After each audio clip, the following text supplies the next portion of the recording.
And we're back once again. It is Gerald Glassford from Pop Culture Cosmos Game Source and Inside Sports. We're here to talk some hoops because it is that magical time again. Time for the NBA season. It is here. It is upon us. I'm so happy. I'm giddy. I've got all my Lakers uniform stuff out here. I'm probably sickening him to death because my NBA guru, the man in the know when it comes to the NBA, who's a diehard Clippers fan, and probably laughing at me as we speak right before he comes on the air. It is my good friend, Anthony Barbarin. Anthony, welcome again to the 2018-2019 NBA preview show. Thanks for having me. Like I said, I'm psyched, my friend. Look at this. Got the Lakers hat, Lakers shirt, Lakers shorts going on, man. I'm telling you, it could be because that I finally, after many, many years of seeing the Clippers dominate the Lakers over this decade, that they finally have a chance to pay back in at least a little bit with LeBron coming to Los Angeles. I know that's the big thing around the NBA, and everybody's just all excited about that. But we're going to get into that here in a little bit when we talk about the NBA teams as a whole. We're also going to discuss our picks for the most valuable player. I know Anthony has some very pointed thoughts. Also, as well, I'm going to chime in with my thoughts on it as well. But I'm telling you what, it all starts with the NBA, and we're going to go ahead and do things a little bit differently than a West Coast, East Coast, Eastern Conference, Western Conference. We're going to start off with describing our thoughts on the NBA teams here in general by going off of the win totals that have been posted by the Westgate Hotel here in Las Vegas. So we're going to start off with the team that is favored to win the most during the regular season, and that is the Golden State Warriors, the champs. They said the other day that they're going to try and win one more for Oakland before they go ahead and move their nice, beautiful, awesome arena in downtown San Francisco. But their current status is 61.5 wins.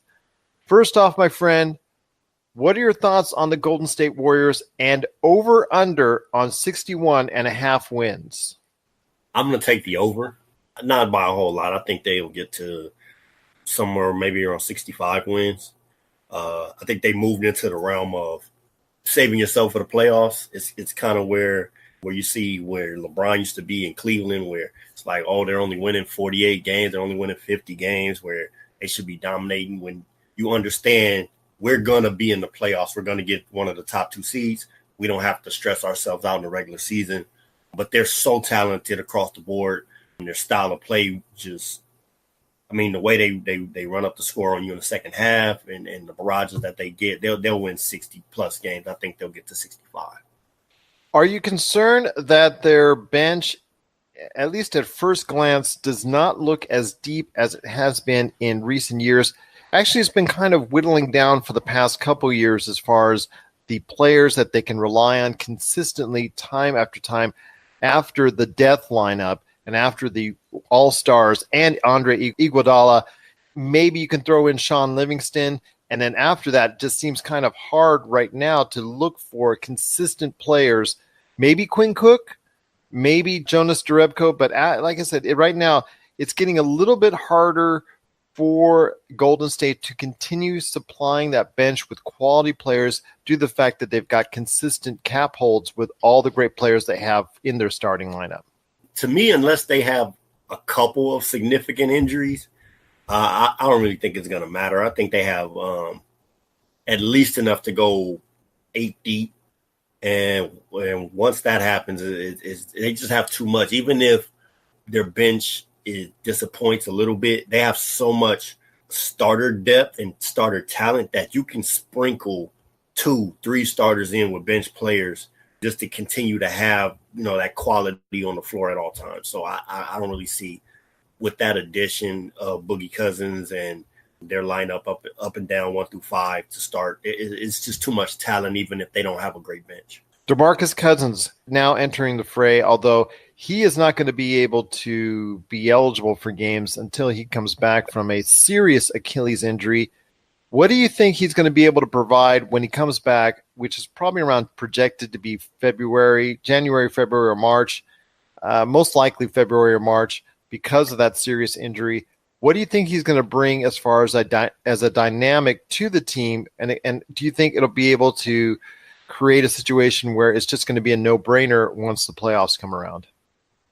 Well, what I think will happen is he probably won't come back till after the All-Star game or around All-Star time. And then I think it'll take him some time to get acclimated to the team. But I don't think they'll change their style of play for him. I think he'll have to fit in. I also think this is one of those years where he'll be on his best behavior in order to get that big contract going forward and for another team. But the first round, second round is where you're going to see them, in my opinion, start to work him in and be conscious of working him in. Because I think what they want to do with him is he presents an element that they haven't had in the past, where if shots aren't falling or if teams figure out a way to slow them down on the perimeter, now you have somebody you can throw it to on the block, and there's no team that's going to be able to stop them on the perimeter and stop them with him if they go that route. So I think it's not going to be a straight out of the gate just their camaraderie as a team playing together is just off the charts. I think it'll take some time to work him in, but when they do, even if it's not it's not a seamless transition, what he provides in the playoffs as a half-court presence, I think puts them over any other team in the league. I agree with you. At this point, you have to make them the heavy favorites. I think they're, with even DeMarcus Cousins or without him, they're still the number one choice to go all the way this year. I see the fact that it looks like with DeMarcus Cousins, the dynamic that he brings as far as not only he can score, rebound, block shots, but if healthy, he can also provide a unique skill set with his passing and be able to facilitate that ball and make things even easier for distribution if he's placed in the starting five with the other awesome four that they already have already. It looks like it's their title to lose once again. I know it's a broken record, but at least get used to it for at least one more year probably, because as long as they stay healthy, you have to continue to make the Golden State Warriors the favorite. And I see them getting above 61.5 wins. I'm going to go over as well. Next on the list, we have the Boston Celtics. Their current win total at the Westgate in Las Vegas is 59.5. Your thoughts on the Boston Celtics? A very deep team. Do they have enough depth to fend off everyone in the Eastern Conference? Because you're also talking about Kyrie Irving and Gordon Hayward coming back from some serious injuries. I actually can see that. I would go over. I would go at 60 wins. And to me, it's not Kyrie, it's not Gordon Hayward, it's Brad Stevens. I think he's one of the 5 best coaches in the entire league, and that's being generous to the other 4. What he can do with the talent he's had. I mean, even when Kyrie went out, even when Hayward was out last year, he took him to the Eastern Conference Finals. With those other 2, I think they'll be able to pretty much continue what they were doing last year. Tatum's going to be better. Jaylen Brown's going to be better. Rozier will be better. Marcus Smart is there. I just think they have a lot of talent, but what he provides us from a coaching standpoint, sort of in a Greg Popovich type way, it's like you just really see his stamp on what they do, and he's the main reason. And they have much talent. They have a lot of talent, but I think he's the head of the snake. And as long as he's there, they're going to be a very, very viable team in the Eastern Conference. And I think with LeBron gone, they are the team to beat in the Eastern Conference. I believe so as well. I think they're going to narrowly squeak out an Eastern Conference championship over the Toronto Raptors, but we'll get into them in a little bit here. Boston is a very, very deep at almost every position. The only thing that they need, obviously, is some front court help. I think they need someone at the center position to really anchor that defense of theirs. Al Horford, I think he's more of a power forward. He gets into trouble when he tries to become a center, although in the day of small ball, he might actually be more prolific and more so than I think he will be. I still think at some point in time they need a big man to take care of some certain situations, and I don't think Aaron Baines is going to be it. But I will say this. they're a very deep team. And the only thing that they really have to fight against, I think, from that will stop them from winning the Eastern Conference is themselves, because they've got Terry Rozier, they've got Jason Tatum. They have also as well other players on that team that are just really, really good, that want to fight and want to fight for time and want to be able to play and have a chance to be a part of what they were like last year when Kyrie and Gordon Hayward were both out, and you had the rest of the team pick up the slack and almost sneak into the NBA Finals because of it. They took Cleveland to a 7th game. It was really hard fought. I think right now when you have players like Jason Tatum, who I think is the best player on that team, all apologies to Kyrie Irving. I also think that you have also Jaylen Brown, who's very underrated and who might get lost in the shuffle, I think, as compared to last year if everybody stays healthy. You also have Terry Rozier, who really wants to go ahead and become a starting point guard in the league, and I think is ready to do so. So you have a lot of players there that want the time, that want the ball, and want the opportunity to go ahead and take whatever team, whether it's Boston or another team, to a higher level. I think at some point in time, the organization is going to have to make hard decisions on committing to Gordon Hayward still, or Kyrie Irving still, instead, or either or, because the fact is you're also going to have to worry about Jason Tatum's contract coming up at some point in time. Also, as well, you've got Jaylen Brown, and also you have Terry Rozier. Those individuals want more time, want a bigger piece of the pie, and eventually you're going to have to make a decision who you want to commit to. And right now, everything's going to be okay for this year, but going forward, it might get a little tricky and dicey.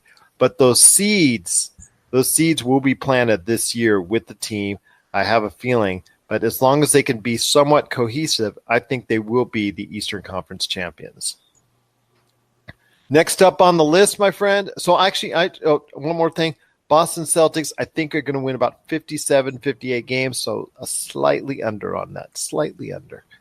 The Houston Rockets, Westgate currently has them at 57 wins. Your thoughts on the new home for Carmelo Anthony, the Houston Rockets? Are they still as good as they were last year when they were just, 50 3-point misses away from going ahead and being into the finals? I'll tell you what, that 7th game was just, there's just no excuse, my friend. I think you and I can make at least one out of those 20-something straight 3-point misses. Yeah, just was very disappointing that they lost on that note. That might be a little bit in their heads going forward, but I still think it's going to be a strong season for the Houston Rockets. Uh-oh. I mean, I got them at about 50, anywhere from 55 to 58 wins. I'm going to go slightly under. I kind of want to go slightly over. I think I'll go at 58 just to give them the benefit of the doubt. The Carmelo thing, I've always thought he needed a player like a Chris Paul on his team to maximize his gifts. But I think at this point in his career where he's not in his prime, he's not the focal point offensively, I don't know how well he meshes with other players. I don't see him all of a sudden embracing the role this year that he wouldn't embrace just a year ago, where he's not the number one option. He's not the second option.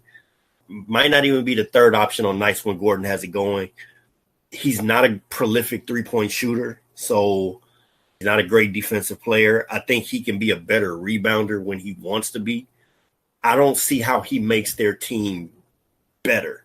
I understand he's a better player than Trevor Ariza, but there's a difference between being an overall better player and a better fit for a team. And I don't think that Carmelo is a better fit for that team. Now, if he's all of a sudden making, 37, 38, 39% of his threes, then that's a different story. But I don't see that happening.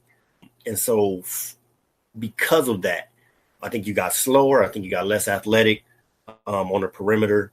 And so I think that's going to cost them a significant amount of wins. So I'll go slightly over 57 at 58, but I don't I don't think they'll get close to the 65 games they won last year. I think they're going 55. I think there is going to be a drop-off during the regular season because I also think Harden and also Chris Paul are going to get some time off this year. Maybe it's not, I'm not going to say it's going to be because of injuries. I'm just thinking they're going to be allowed some time off this year because they're going to get some rest, and they're going to see that there's going to be too hard during the regular season to stay with the Golden State Warriors, and they're going to try to prepare themselves for the playoff run. You can also count on something at the trade deadline pretty much with Daryl Morey trying to get something to shore up the defensive side because Luke Mbahumute and also Trevor Ariza being gone from there is going to hurt them defensively, and I tell you what, that's going to sting more and more as the season goes on. So I think at this point in time, I'm saying 55 wins, but they still will probably add enough pieces to make themselves a very viable candidate to maybe surprise the Golden State Warriors come playoff time. Looking for an edge the next time you take on your favorite video game? Then check out Vitabrace High Performance Gamer Wristbands. Packed with the power of fruit seed oil, Vitabrace is clinically proven to help improve performance, giving you a better gaming experience. Head to miraclefruitoil.com and use the promo code MEDIA10 to get $10 off your Vitabrace purchase. Whether you're looking to beat the time on your latest speedrun or are fighting your way to the top on your favorite multiplayer or battle royale, Vitabrace can help you reach your gaming goals. Buy Vitabrace today at miraclefruitoil.com. That's miraclefruitoil.com. Vitabrace. Win with it. All right, what we have next is the Toronto Raptors. I know I just said we were going to talk about them, and they're coming up right here next. Their projected win total currently at the Westgate Hotel is 55.5 wins. So I ask you, my friend, Kawhi's in town, that incredible laugh and all. Tell me your thoughts. Did you hear that laugh, by the way? I heard the laugh. Okay. He's notorious for his quirky laugh. Yeah. It was quirky is the nicest thing I've said about it in a long time. So the Toronto Raptors, people should not sleep on them. They're a quality team with a lot of great depth. And if Kawhi actually buys into what they're talking about and what they're dealing with at Toronto, I see actually a win total above 55.5. I see them going 56, 57 games. I really think they're a quality team, and they're going to be very much in the hunt in the Eastern Conference. I have them slightly under 50. I think they'll win 55. So that's why I'm taking under. I can see them winning 53. My thing, I think their bench will be, that much better with experience. And I think the consensus is that, Kawhi is a better player than DeMar DeRozan. However, I think their skill sets are different. I think that DeMar DeRozan is a better one-on-one offensive player. I think Kawhi can score. I think he's a good three-point shooter. He's an amazing defender, but he's not a guy with the ball in his hands and you go get us buckets. I think he benefits from Pop's motion system, getting people open, getting good quality shots. And I'm not sure he's going to get that as easily in Toronto, where they're more concerned or more used to, one guy going and the next guy going. And I know last year they tried to switch it up and they tried to, get more passing and get more open shots. But you even saw it in the playoffs where they needed DeRozan to go one-on-one. They needed him to get shots. They needed him to get buckets. So that, to me, I don't know if you got Kyle Lowry's a year older. Yeah, he is 33, so that's obviously an area of concern. That can he perform at a high level for a point guard who's taken a lot of abuse over the years with some injury issues, from previous years? Will he be able to maintain that level of excellence and also be able to perform in the playoffs somewhere? A time where he's been lacking. The only time he's been lacking in his game is during the playoff season. Yeah, I agree. And so that again, that falls to if that trend continues, then the pressure and the burden of offense falls onto Kawhi. So is Kawhi now going to go, give me the ball, I'm going to get you 40, I'm going to get you 45? Or is he more suited to play in a system where he can get open shots and he can still play one-on-one. I'm not begrudging him that. I'm just saying it's not his game. That's not what he excels at, where, in my opinion, that's what DeMar DeRozan excels at.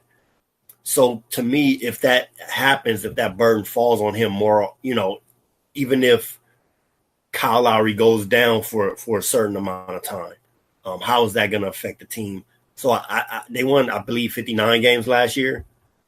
I think they'll be more around the 55, 53 mark. I think they'll be slightly above, like I said, around 57, 58. They'll be just behind Boston, I think, in the Eastern Conference. So look for them to be very competitive, and come playoff time, they could be a force to reckon with, and they could match up very well with Boston in the Eastern Conference, especially if Kawhi is playing at a high level. Because if he is playing at his MVP-like level, he is going to be the best player on the floor against a Boston matchup. So look out for that. And all it will take is just some really good support from a suspect Toronto, which has never really been able to provide that in the playoffs. But this is different with Kawhi. They could actually rally themselves under Kawhi and be able to go ahead and pose a fierce challenge to Boston. But we'll have to wait and see. But I really think at this point in time that they're a slight over as far as their win total is concerned.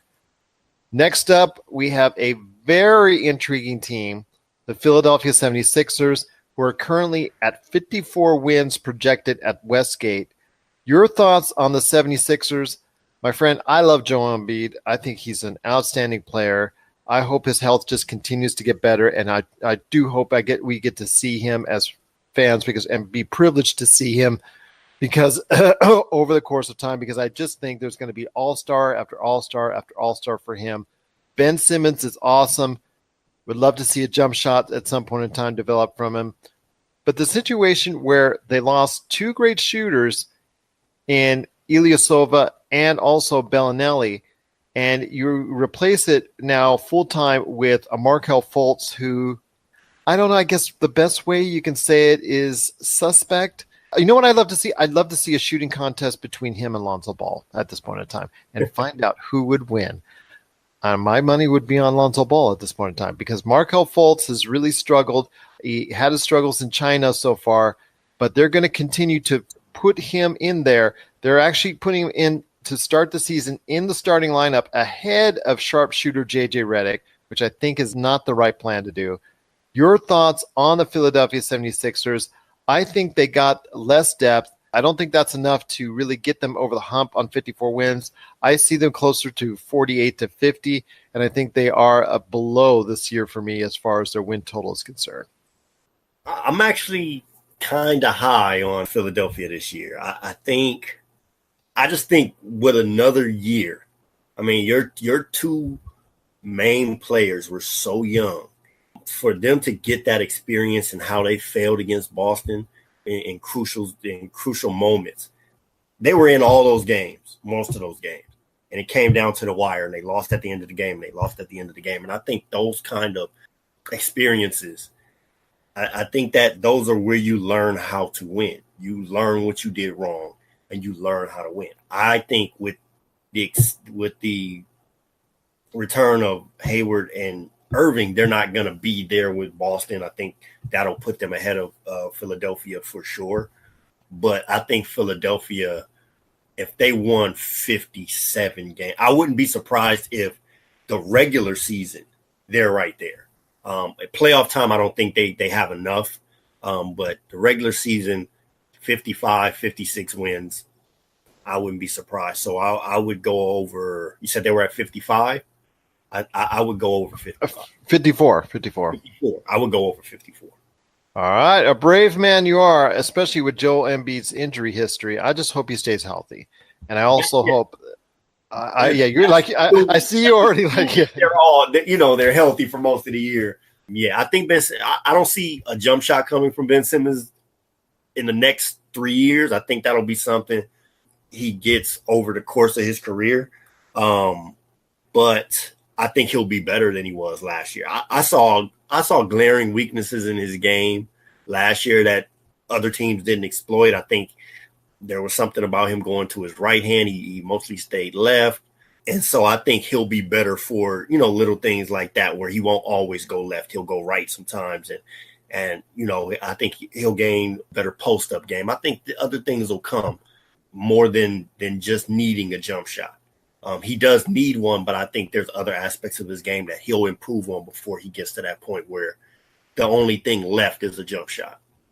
I think you'll need to post up more if you cannot find that jump shot. I think you'll need to be able to distribute the ball from either a mid-post or a post-up format as opposed to trying to go ahead and be that distributor from the top of the key, because as long as you're at the top of the key, you're going to have to back off of him and just dare him to try and shoot, because as soon as he puts the ball on the floor, it's watch out. He's got such a big, long frame that I tell you what, he's very tough to stop once he gets going. But if you can try and challenge him to jump shots, that's going to really just change the dynamic, because he's not there yet with his jump shot. And I think that's, like you said, that's going to keep him from greatness. I think at this point in time, he's a very, very, very good player. He's on the verge of greatness, but I think the only thing that will hold him back, even Jason Kidd. Jason Kidd's a great example, because he didn't have a jump shot, and he did not become a great player until he had some semblance of a three-point shot to be able to add to his arsenal that would get opponents scared enough to go ahead and give him more opportunities to go ahead and decide what he wants to do with the ball. So, Ben Simmons, I wish all the best for you. And Philadelphia, I think at this point in time, I see them around 48 to 50 wins, so slightly under for me, but I still think they're going to be a very good team. And if they make some moves I know it's like a broken record, but if they make some moves at the trade deadline, they can actually be very strong come playoff time and maybe fend off a Toronto or a Boston. I'm a little more positive on Markelle Fultz. He missed most of the season, regardless of if he can shoot the ball. I think he can get to the basket. I think he can handle the ball. I think he presents another element off the bench where he pretty much didn't even play last year. So I think that's an additional player that's going to help their bench. If they make him a starter, they'll make him a starter. If it doesn't work, they'll move him to the bench. But he's another player on that team. If I'm the coach and he's not able to make a shot right now, I wouldn't put him in the starting lineup with Ben Simmons. I don't think that makes a lot of sense. But off the bench, I think he provides an element that they didn't have last year. So I think he helps them. Next, we have everybody's sexy pick, and that is the Utah Jazz. Right now, they're at a flat 50 wins from the Westgate. Your thoughts on Utah? I've seen them as high as second in the Western Conference from various individuals out there. I think they're going to be very good. Their defense will be stifling. Donovan Mitchell still needs to continue to grow and become that all-star player that I think he can be. So with all those parameters together, it looks like it's going to be a great season for Utah, and I picked them for the over. I think they're going to end up being 52 to 55 wins. Yeah, I think they are one of those teams where it can go – honestly, it can go either way. I think they're a really good team, and they're really, really good defensively, and that's where they hang their hat is on the defensive end. As long as Gobert's healthy, if Donovan Mitchell doesn't, slide back a little bit, what they have. The thing is, it's one of those things where it's defensively. Other than defensively, I don't see where they do it. As far as not to say that they don't do it or they won't do it. It's me watching. I don't see how they do it, yet they continue to do it. It's just offensively. After Donovan Mitchell, who are you going to have that's going to consistently score the basket? Who do you have? Jay Crowder wasn't great for them last year. Is Grayson Allen going to play a big role? Is he good enough offensively to sneak into that second unit? Ricky Rubio's not much of a scorer, but he played really well with them last year. In my opinion, some team is going to slide out in that Western Conference. As much as I hate to admit it, the Lakers will make that jump, so somebody has to slide out. And to me, the two teams that I see that have the most potential to fall out, as good as Utah is Utah and Minnesota. So those, as much as I see, would not be shocked if they win 52, 53, 55 games. I wouldn't be surprised if they, and it wouldn't take much before they won 48 last year. If you slide to 46, you could conceivably win 48 again in this conference and not make the playoffs. I think this conference is moving back to be, with the addition of LeBron, to be that deep, to where 50 wins might not be enough. I would go 50 wins for Utah this year. So you would go over or under? 50. The total was 49. 50. 50. I would stay pat, I guess. If 50 and a half, I'd go under. So you're a push. Okay. So you're okay. No money made off of Utah for you this year.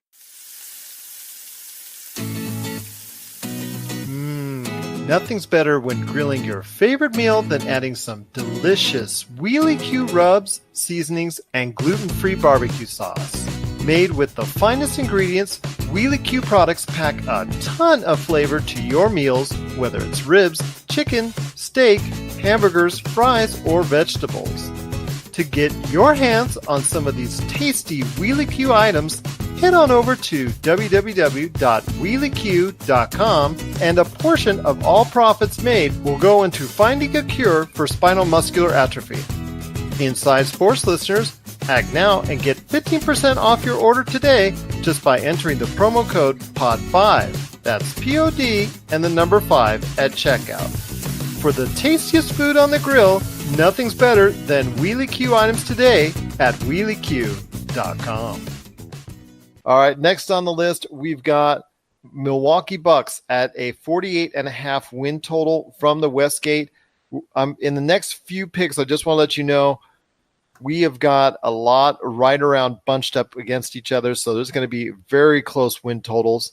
Once again, I have Anthony Barbarin, our NBA expert and man in the know when it comes to the round ball. He's here talking with me on our 2018-2019 Pop Culture Cosmos NBA preview. The Milwaukee Bucks at 48.5.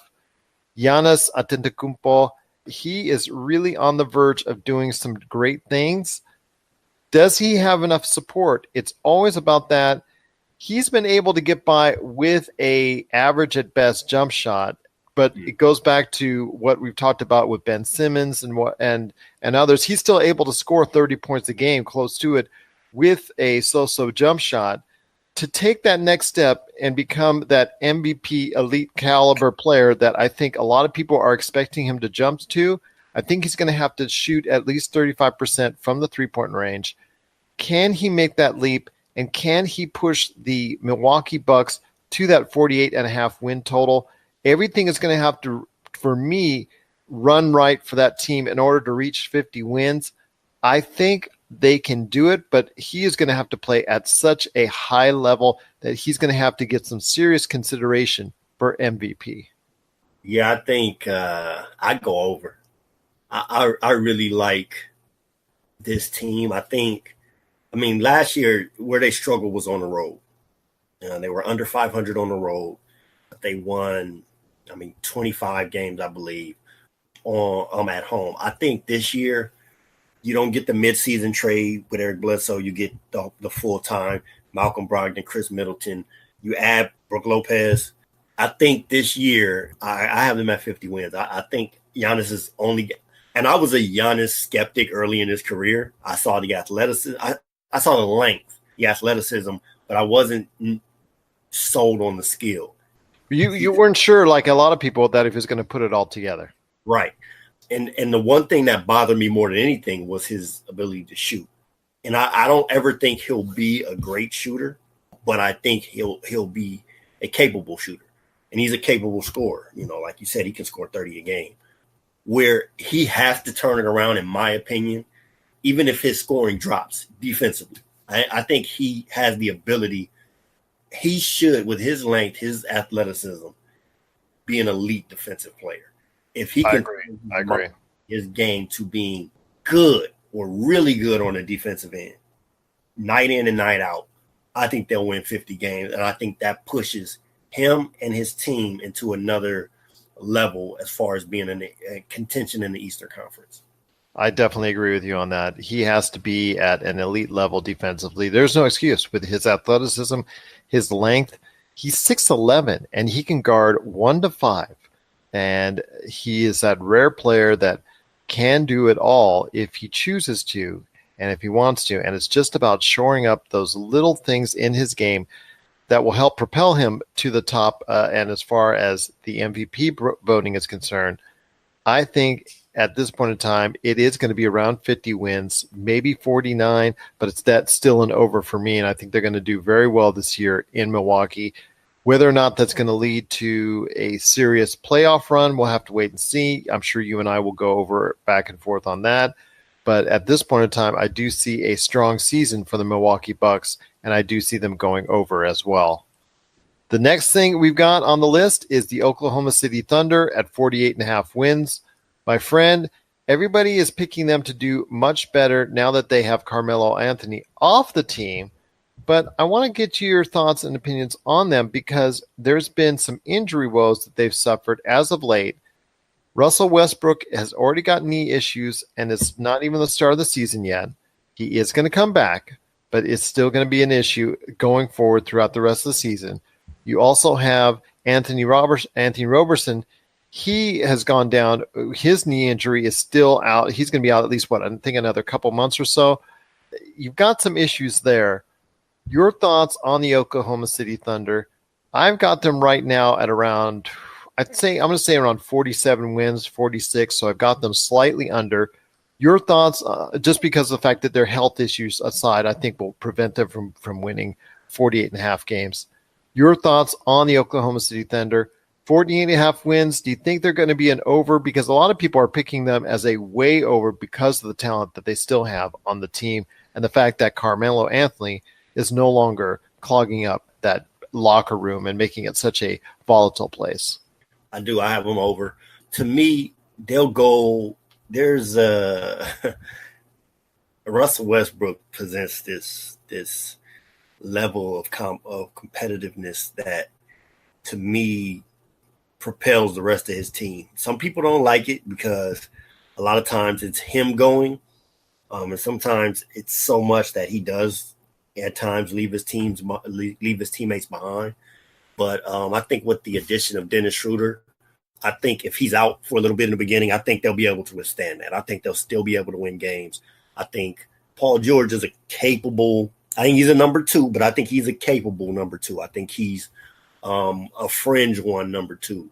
And I think he's proven even in Indiana that he can lead a team.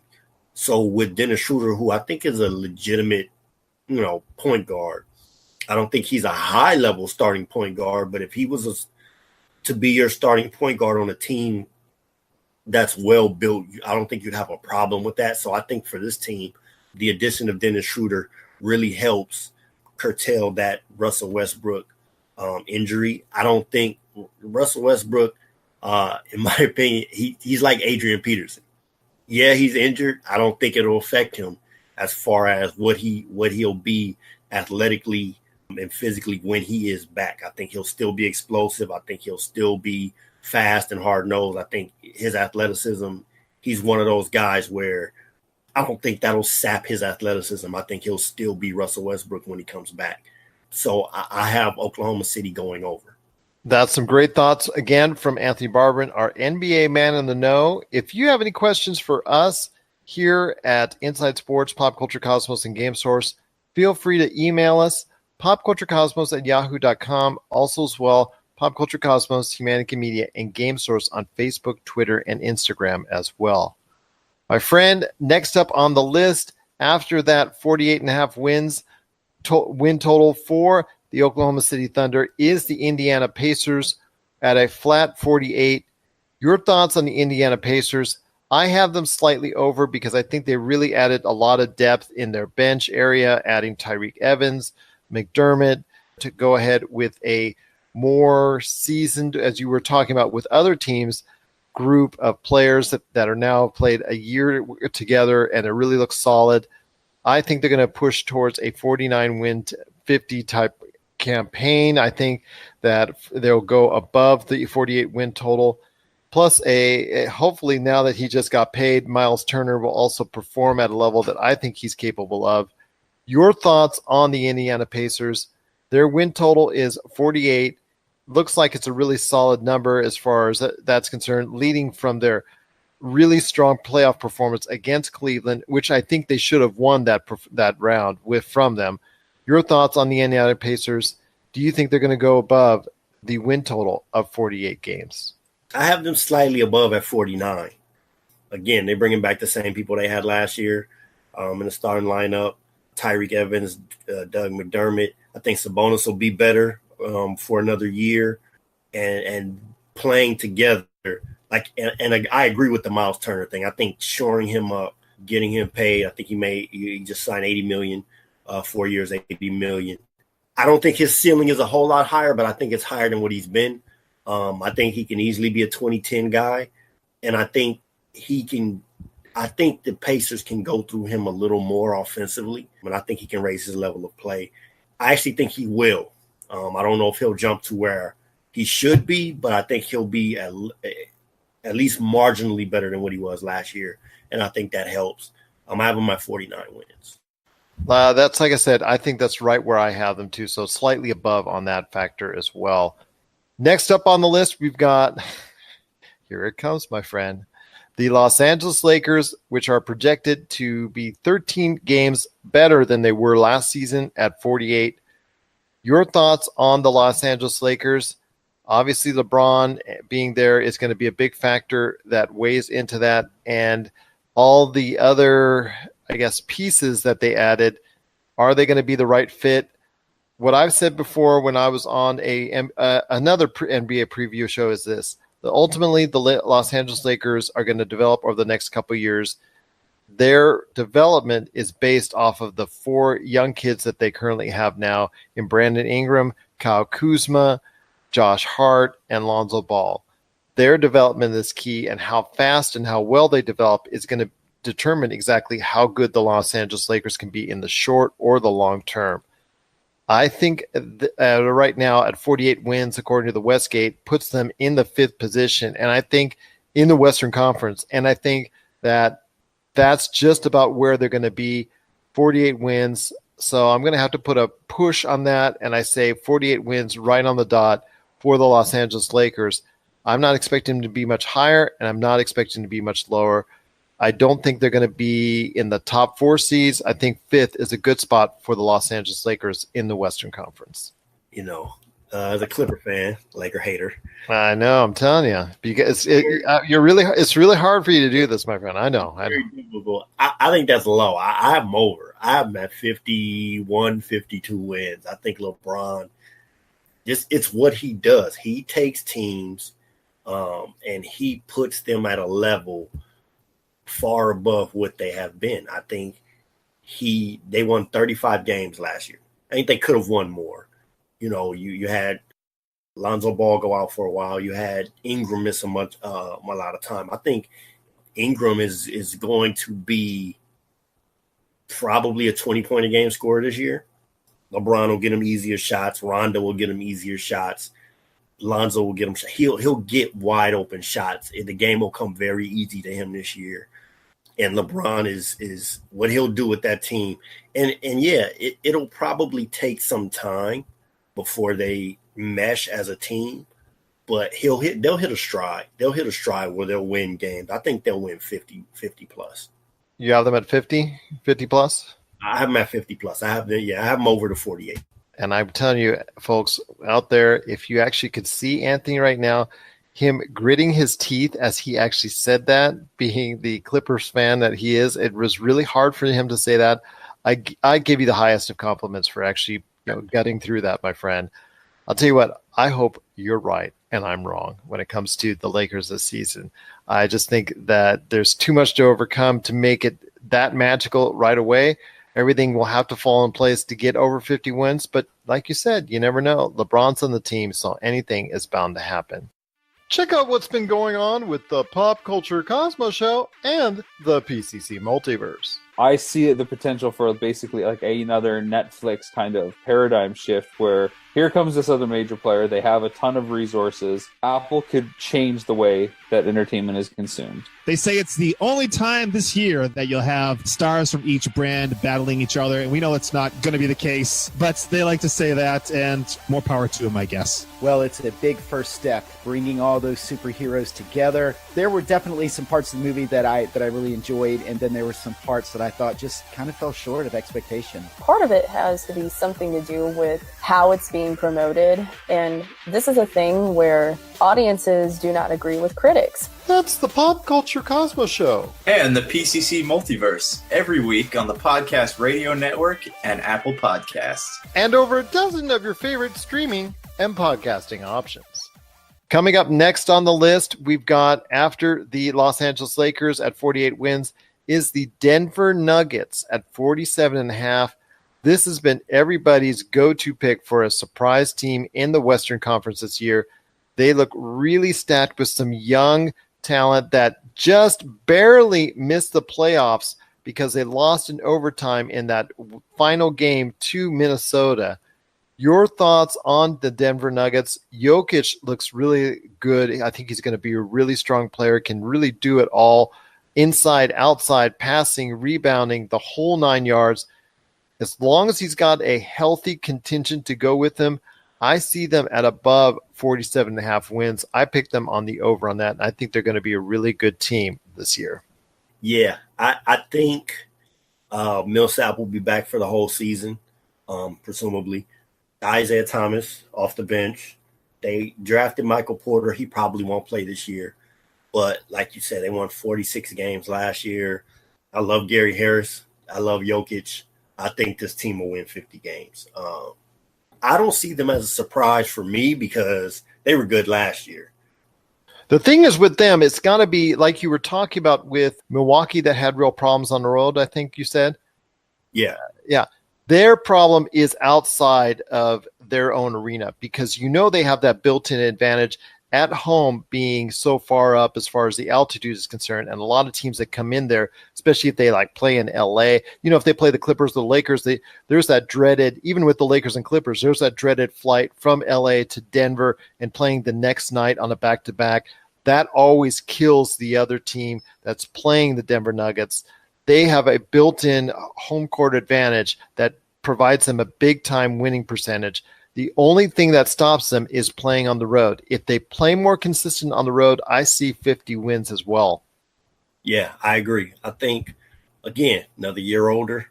When you have young players, that experience is it can't be understated. That experience teaches you a lot about the game.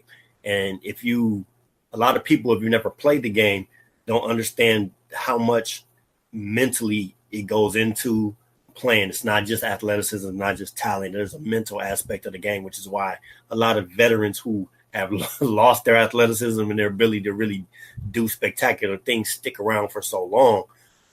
It comes with experience, and I think with more experience, those young players grow. And I think that's one of the things that'll happen with Denver. Even if it's 3 more wins on the road, 4 more wins on the road, 5 more wins on the road, that kind of thing makes a huge difference. So I think they'll push 50 wins. And mark this down now, everyone. If Michael Porter Jr. has the type of back recovery that we've seen from Joel Embiid, I think he's going to be a good player in about maybe 2-3 years. You think 3-4 years?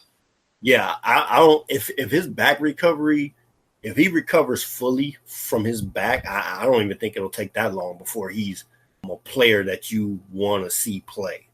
I think year 2, 3, he'll be somebody that is a really, really, really good player in the league. I agree with you. I think he's going to be really strong. Just got to get rid of those back issues going forward because it can really bog you down. Just ask Steve Nash. Just ask Joel Embiid. Yeah, Tracy McGrady is another one. There you go. You can't support your body, and it really. I honestly think it's is almost or right there with a severe knee injury, and even in today, I think it might be more daunting than a knee injury. I agree with you because it stays with you. It stays with you for a long time.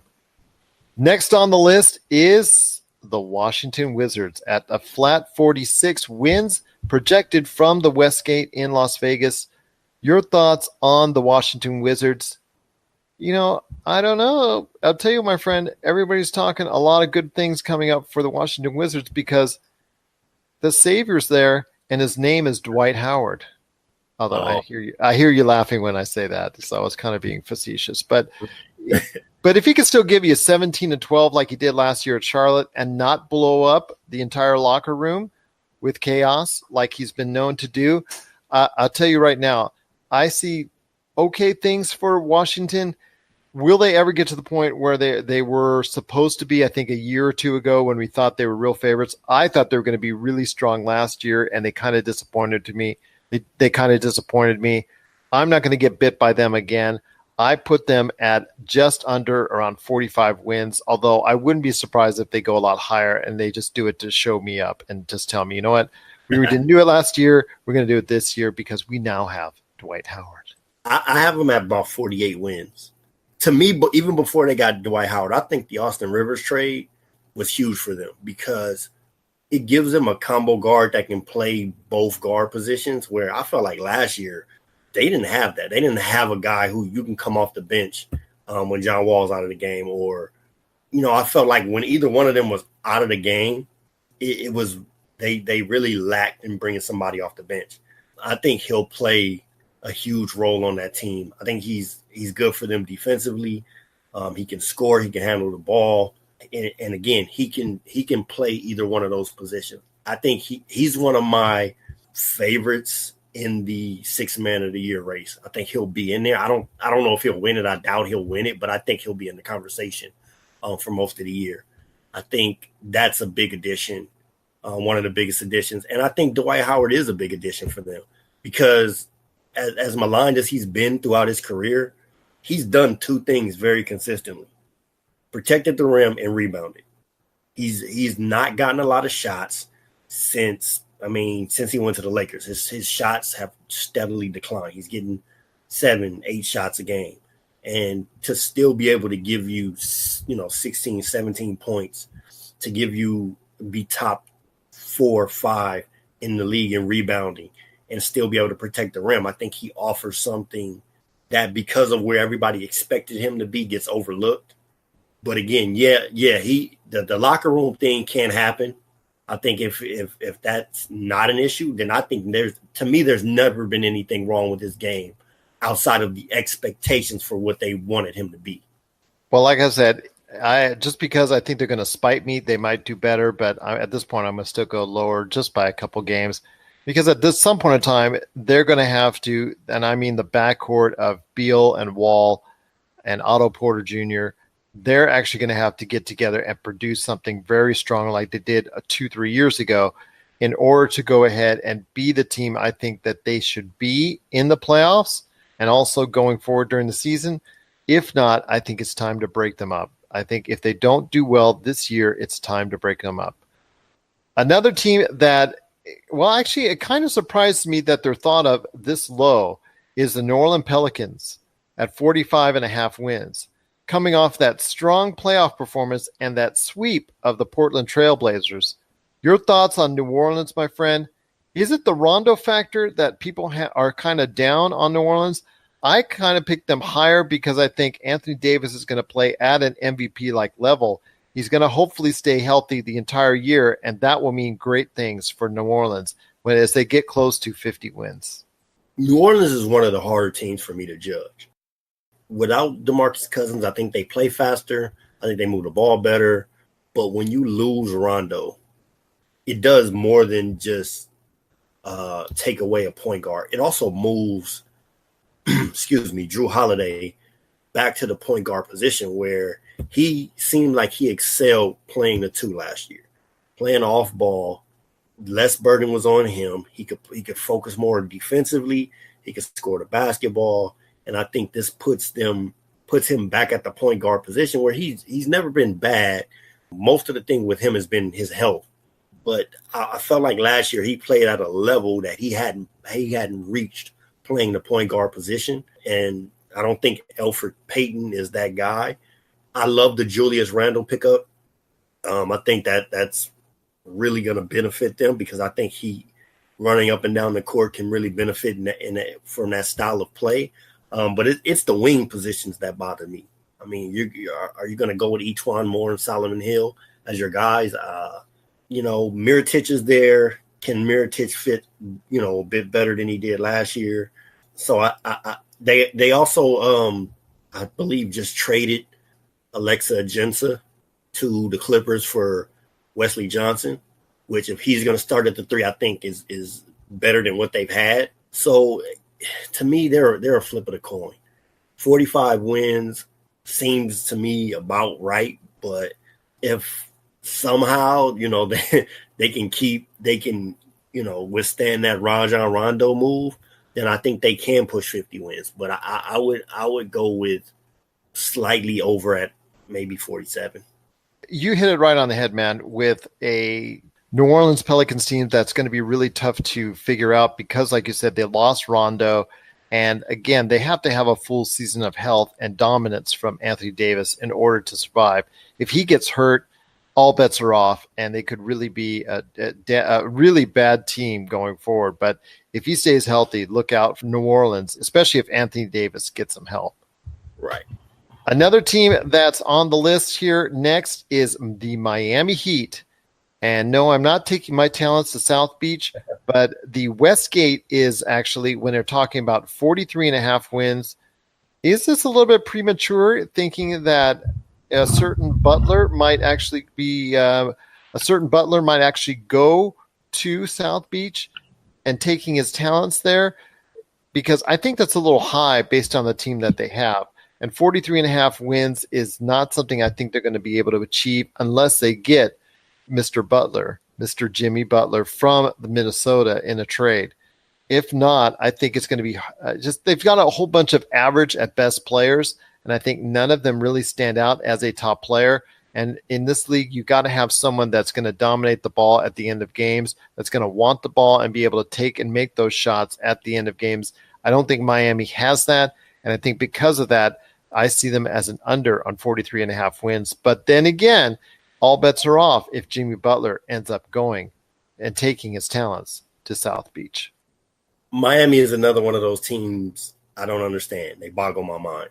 They seem to win games with, like you said, subpar talent, average talent. I mean, they won 44 games last year. How they won 44 games, I don't understand. Smoke and mirrors, my friend. Smoke and mirrors. Yeah, but it's consistent. I mean, they've continued to do this outside of a couple outliers. They've won 40 games. They've snuck into the playoffs. They've been right on the cusp of the playoffs, and I don't think they have this overwhelming abundance of talent. If they get Jimmy Butler, I think that's another thing.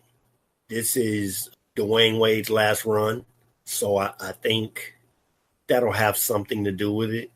The thing about them is, with some of these other teams coming up, who replaces them? I don't think Cleveland makes the playoffs.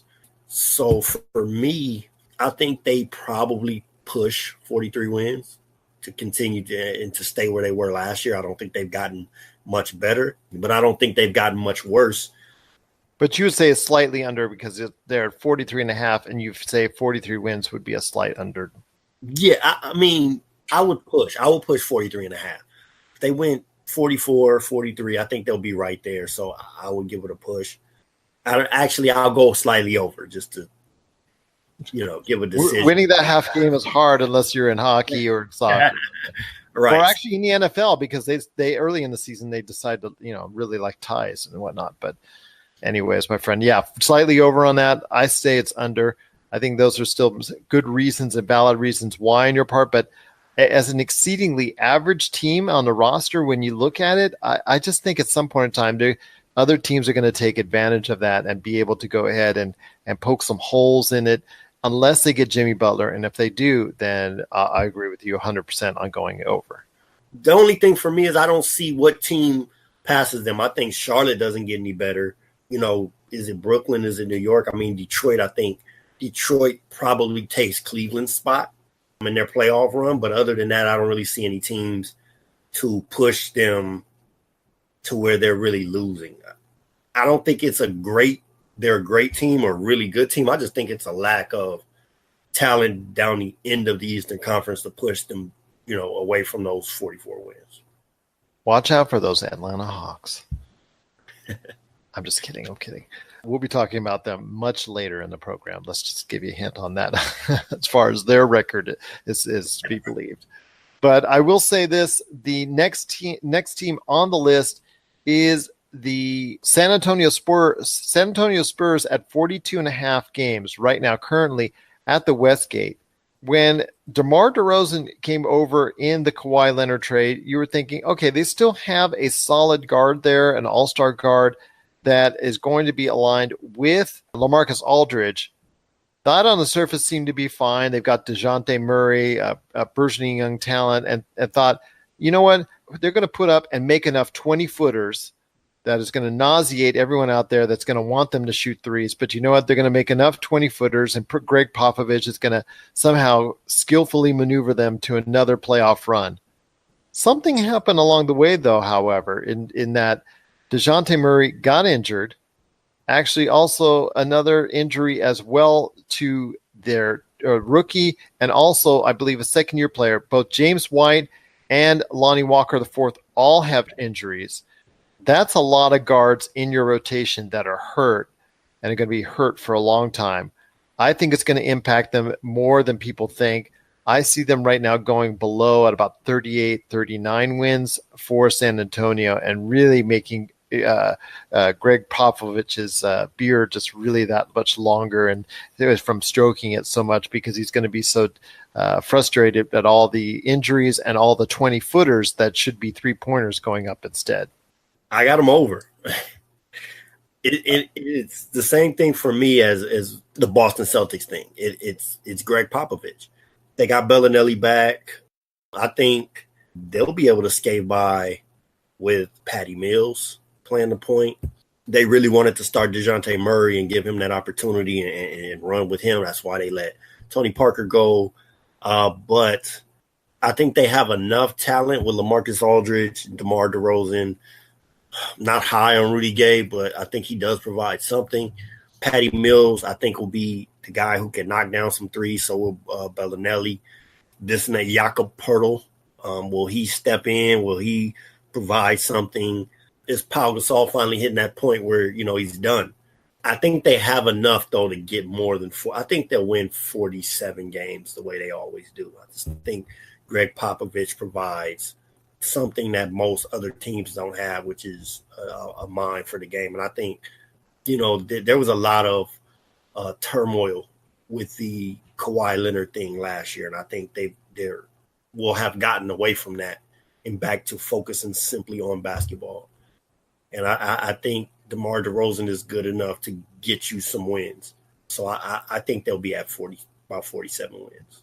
That wouldn't surprise me, given the fact that Greg Popovich is such a great coach, one of the best all time. That wouldn't be on the realm to surprise you, but I think at some point in time, San Antonio has to show some cracks and some flaws in their armor, so to speak. And I think now is that time, unfortunately, that I think San Antonio will find a little bit harder to get into the playoffs because they've been in it so many consecutive years. I think this might be the year that their run stops. I think they're just going to be just out of the playoff picture and just missing it by a hair. Rob McCallum Films is back with a vengeance. Power of Grayskull, the definitive history of He-Man and the Masters of the Universe, which chronicles the ultimate 80s billion-dollar franchise, Masters of the Universe. See exclusive interviews and hear untold stories from the people responsible for creating the world of Eternia, a place full of magic and science, and learn about the craft of creating action figures and animation. Power of Grayskull is just one of our many projects at Rob McCallum Films. Next up on the list, we have the Minnesota Timberwolves. Speaking of turmoil, you've got the Minnesota Timberwolves, a.k.a. Drama Central right now in the NBA. And we thought it would have been with the Lakers already, but nope. It's in Minnesota with Jimmy Butler screaming at everybody that he can scream on to at practice. You've got Anthony Wiggins and his family members arguing at Jimmy Butler over Twitter and over, just any social media outlet they can. And then you've got Karl Anthony Towns, just signed a fat payday, but at this point, is he going to be able to develop that talent and be worth it long term? Because there's, they're going to commit to him long term and try and move Jimmy Butler at some point. Your thoughts on the drama going on in Minnesota? I see them as an under at below the 42 and the 42 wins that they're projected on doing from the Westgate. I see them below it. I think the drama is going to be too much, and it's going to affect them at least in the early part of the 2018-2019 NBA season. I don't think they can get past it. I tend to be one of the few who side with Jimmy Butler. For that team to have that much talent and cannot win without him, which they've shown. When he went out last year, they couldn't win games with all that talent, with Wiggins, Tyus Jones, Karl Anthony Towns. You had all these players and you couldn't win games. So when Jimmy Butler came back, there has to be something to that. To have that kind of talent and not be able to win games, there has to be something to that. And so he, being a player on that team, can see what most of everybody else can't see because we're on the outside looking in, and he's there. So my thing is, if he's calling you out, there's either one of two things that are going to happen. Either you're going to whine about it, you're going to get in your feelings about it, or you're going to realize that there's something to what he's saying and step up. And I don't think they will. I don't think that these guys are going to step up. I think they're going to soak about it. I think they're going to brood about it. And I think they'll shrink because of it. And I think they'll end up moving Jimmy Butler. And I also think Tom Thibodeau is gone after the end of the season. I absolutely do too.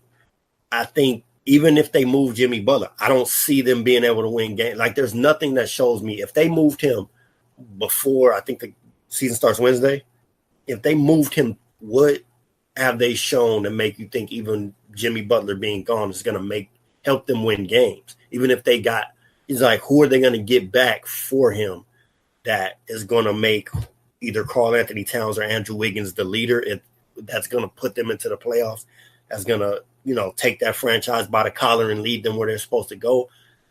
I don't see that. So to me, the turmoil stops them from being good with Jimmy Butler.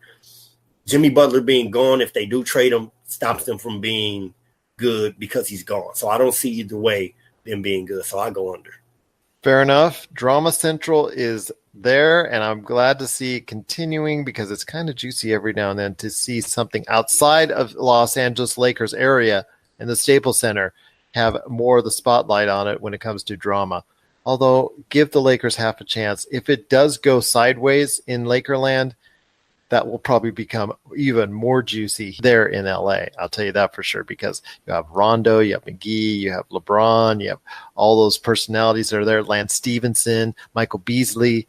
I mean, it's just like that. It's something's like on the surface. Everything's kumbaya right now, but you just can tell just something on the surface. I mean, Beasley and Stevenson are already trying to punch people out there, during exhibition games. So it's just brewing on the surface. But yeah, right now it's still in Minnesota as far as the drama is concerned. Next thing we have on the plate is Portland Trailblazers at 42 wins. Your thoughts on them? I tell you what, people are really down on them ever since being swept at the hands of New Orleans. They also followed up with a summer of relative inactivity, just didn't really add any pieces that really helped them out. But you still have one of the best backcourts in basketball in CJ McCallum and also as well Damian Lillard. Do you think the loss of Ed Davis to the Brooklyn Nets is going to be something that there's really going to affect them in the locker room and maybe off the bench to the point where less than 42 wins is going to happen? Because I think at this point in time, I'm still going to pick them slightly over. I still think 43, 44 wins is in the cards for them. But I wouldn't be surprised if they do go a little bit of hard times and go under 40 wins. But at this point, I'm still, out of respect to them and that great backcourt that they have, are going to pick them over at 43, 44 wins because I think they have a distinct home court advantage as well. I'm going to go over 42 wins. He doesn't get the credit. Damian Lillard wins games. I mean, I don't think they have enough when they reach the playoffs, but regular season, he wins games. They have one of the better scoring backcourts with him and CJ McCallum. If Yusuf Nurkic could become what he was, even get back to what he was when they traded for him, and he played, I think less than half the season with them, but what he provided, if he can get back to that, I think that it'll push them a little bit higher. Let me ask you this. If they only reach the 42-win plateau or go under, do you see the breakup of that backcourt in a short amount of time? Yes, I'm not even sure that they last the season regardless. I think if a good enough offer presents itself, I don't think they move off Damian Lillard, but CJ McCallum, I can definitely see them moving him because, they are a small backcourt. They lack on the wings. Mo Harkless is a solid player, but he's not anything where you say, oh, we have this spot solidified. You can always use help at the power forward. I think the move of Ed Davis is Zach Collins. I think will give him more time this year. He was a top 10 pick last year, first round. I think they like some of the things that he could do athletically. And so I think, he'll get a significantly more playing time this year.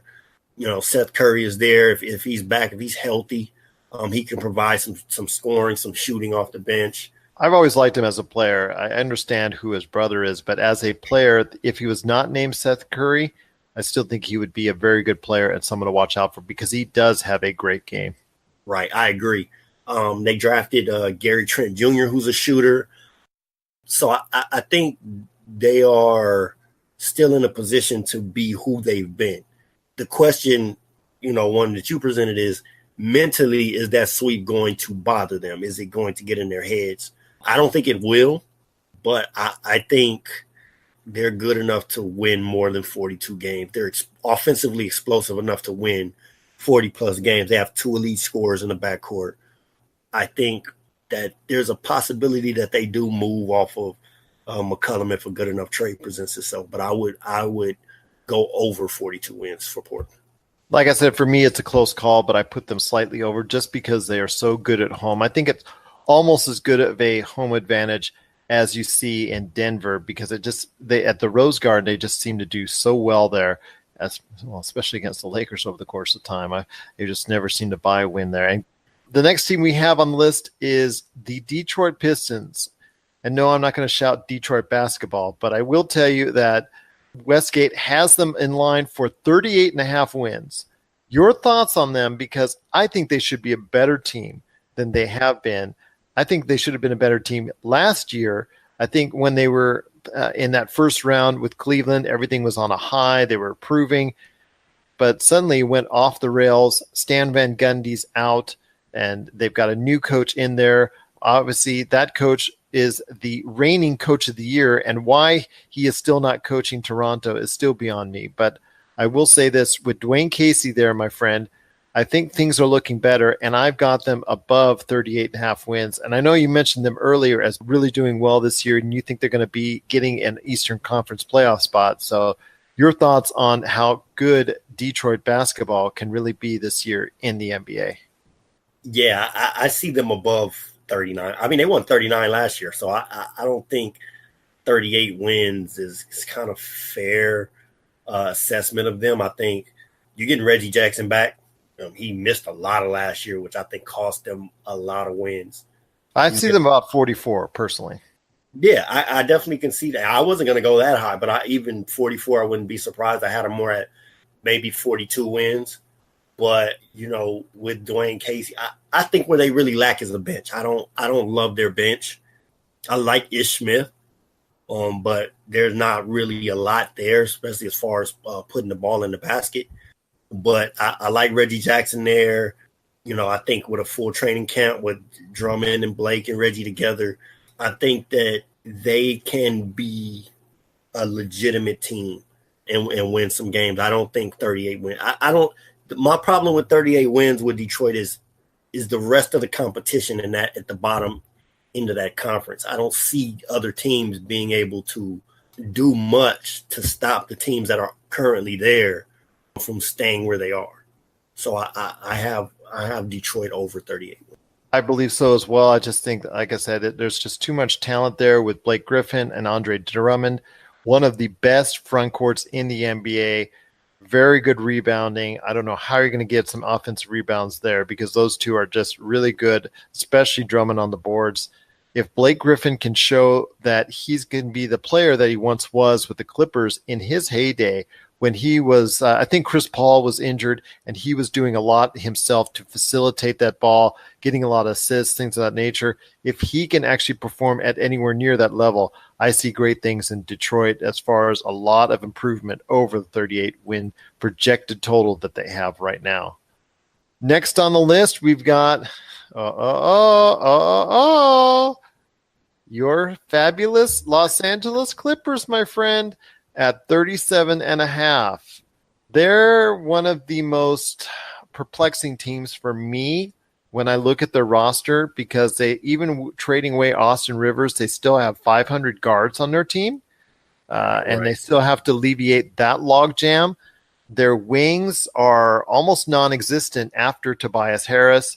And if you're really counting on, some players that were really injured for a long period of time last year, like Patrick Beverley, Danilo Gallinari, et cetera, you may be in for a lot because I think both those players, if they're not injured, they're both going to be traded away for assets.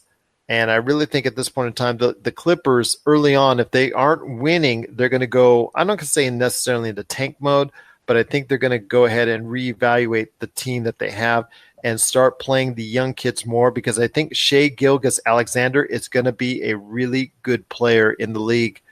Plus also with Marcin Gortat coming over, your center position is now, I think, below average. So beyond Tobias Harris, you don't really have anything in that front court to be very consistent beyond the 500 guards you currently have.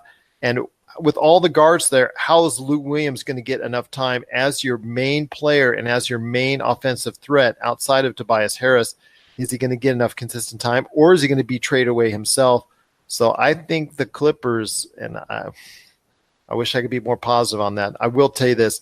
I really like their future going forward, especially with all the cap space that they're going to have.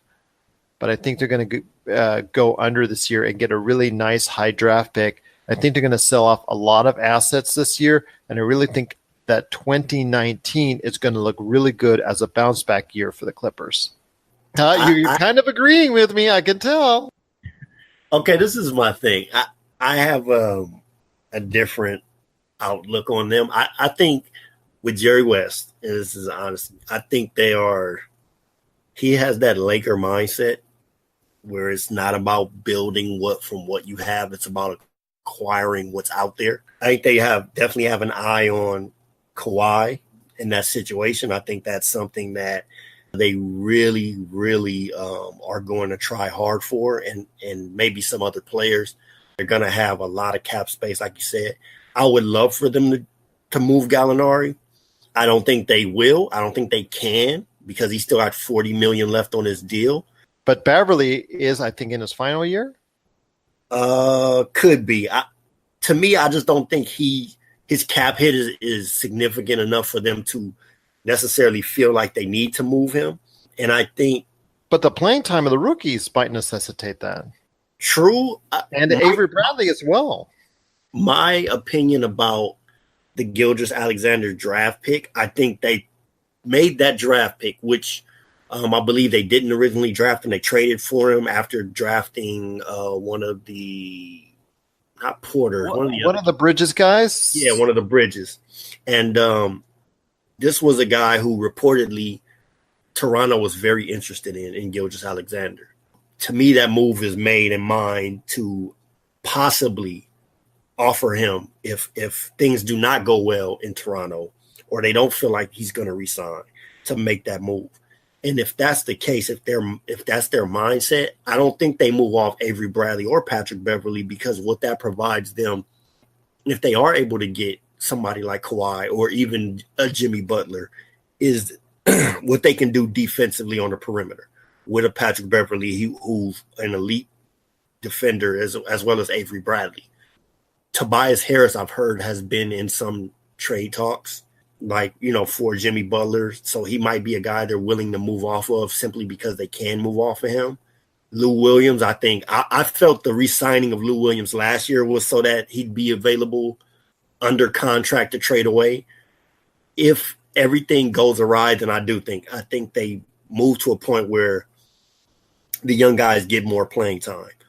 And then, but they still will be able to get a tremendous amount of assets if you move, like I said, Bradley, if you move Beverly, if you move Tobias Harris, if you move those players, you're going to get a lot back and look very good come next year. So let's put a silver lining on this. I think if it does go awry very quickly for the Clippers, they could get some by the end of the season. They could have a lot of future assets that would make them look very good.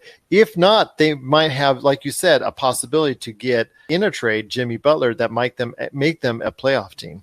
I agree. My only thing about the trading of a Patrick Beverly or Avery Bradley, if you're going to get in free agency instead of being able to trade and try to use your cap space to bring somebody in, if you trade off those assets, what is that looking like to free agent players who want to come in? And if you're looking for free agent stars, if they look at your team and they see nothing but rookies and young players, how does that make them want to come to your team? So that's my thing about them trading away those assets. I can see them trading away a Gallinari if they could, or a Lou Williams, or even a Tobias Harris, but to not have a foundation of what you're going to build around or you're going to insert them into, I think kind of undermines your ability to attract those free agents. Fair enough. I have them slightly under, like I said, I think around 35, 34 wins. Although if it does go awry, I think it could go well under that. You think they're going to go ahead and be an over on that. And I don't think that's an unreasonable expectation, especially, like you said, with Jerry West, the mastermind that he is, especially coming from the Lakers and the Warriors and his experience with both those teams. So that's not out of the realm of possibility. Either which way, I think your future in Clipperland is really high, and I think there's a lot of good things to look forward to, especially with all that beautiful cap space you've got sitting there in the summer of 2019. So yeah, I have them at 40. 40? They were somehow able to win 42 last year with the slew of injuries with the trades. So if they won 40 games, I think Doc Rivers last year did, to me, his best job with his team since he's been hired. And if he can coach to that level next year or this year coming up, I think they can win 40 games. Up next, we have Mark Cuban's favorite team, and that is the Dallas Mavericks.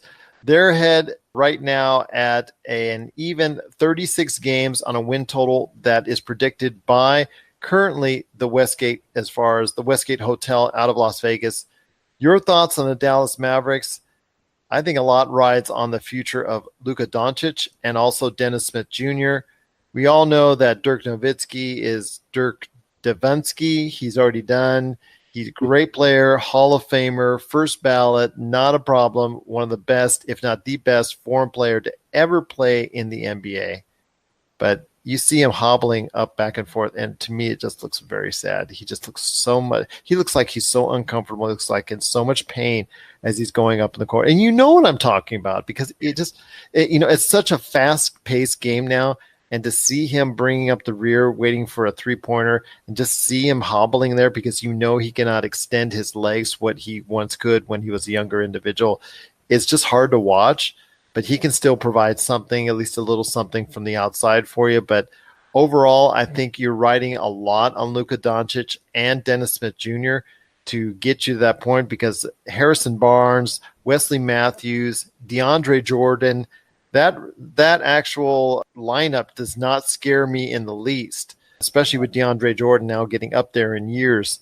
Your thoughts on the Dallas Mavericks? I have them as an under. I think they're going to be around 32, maybe 30 wins.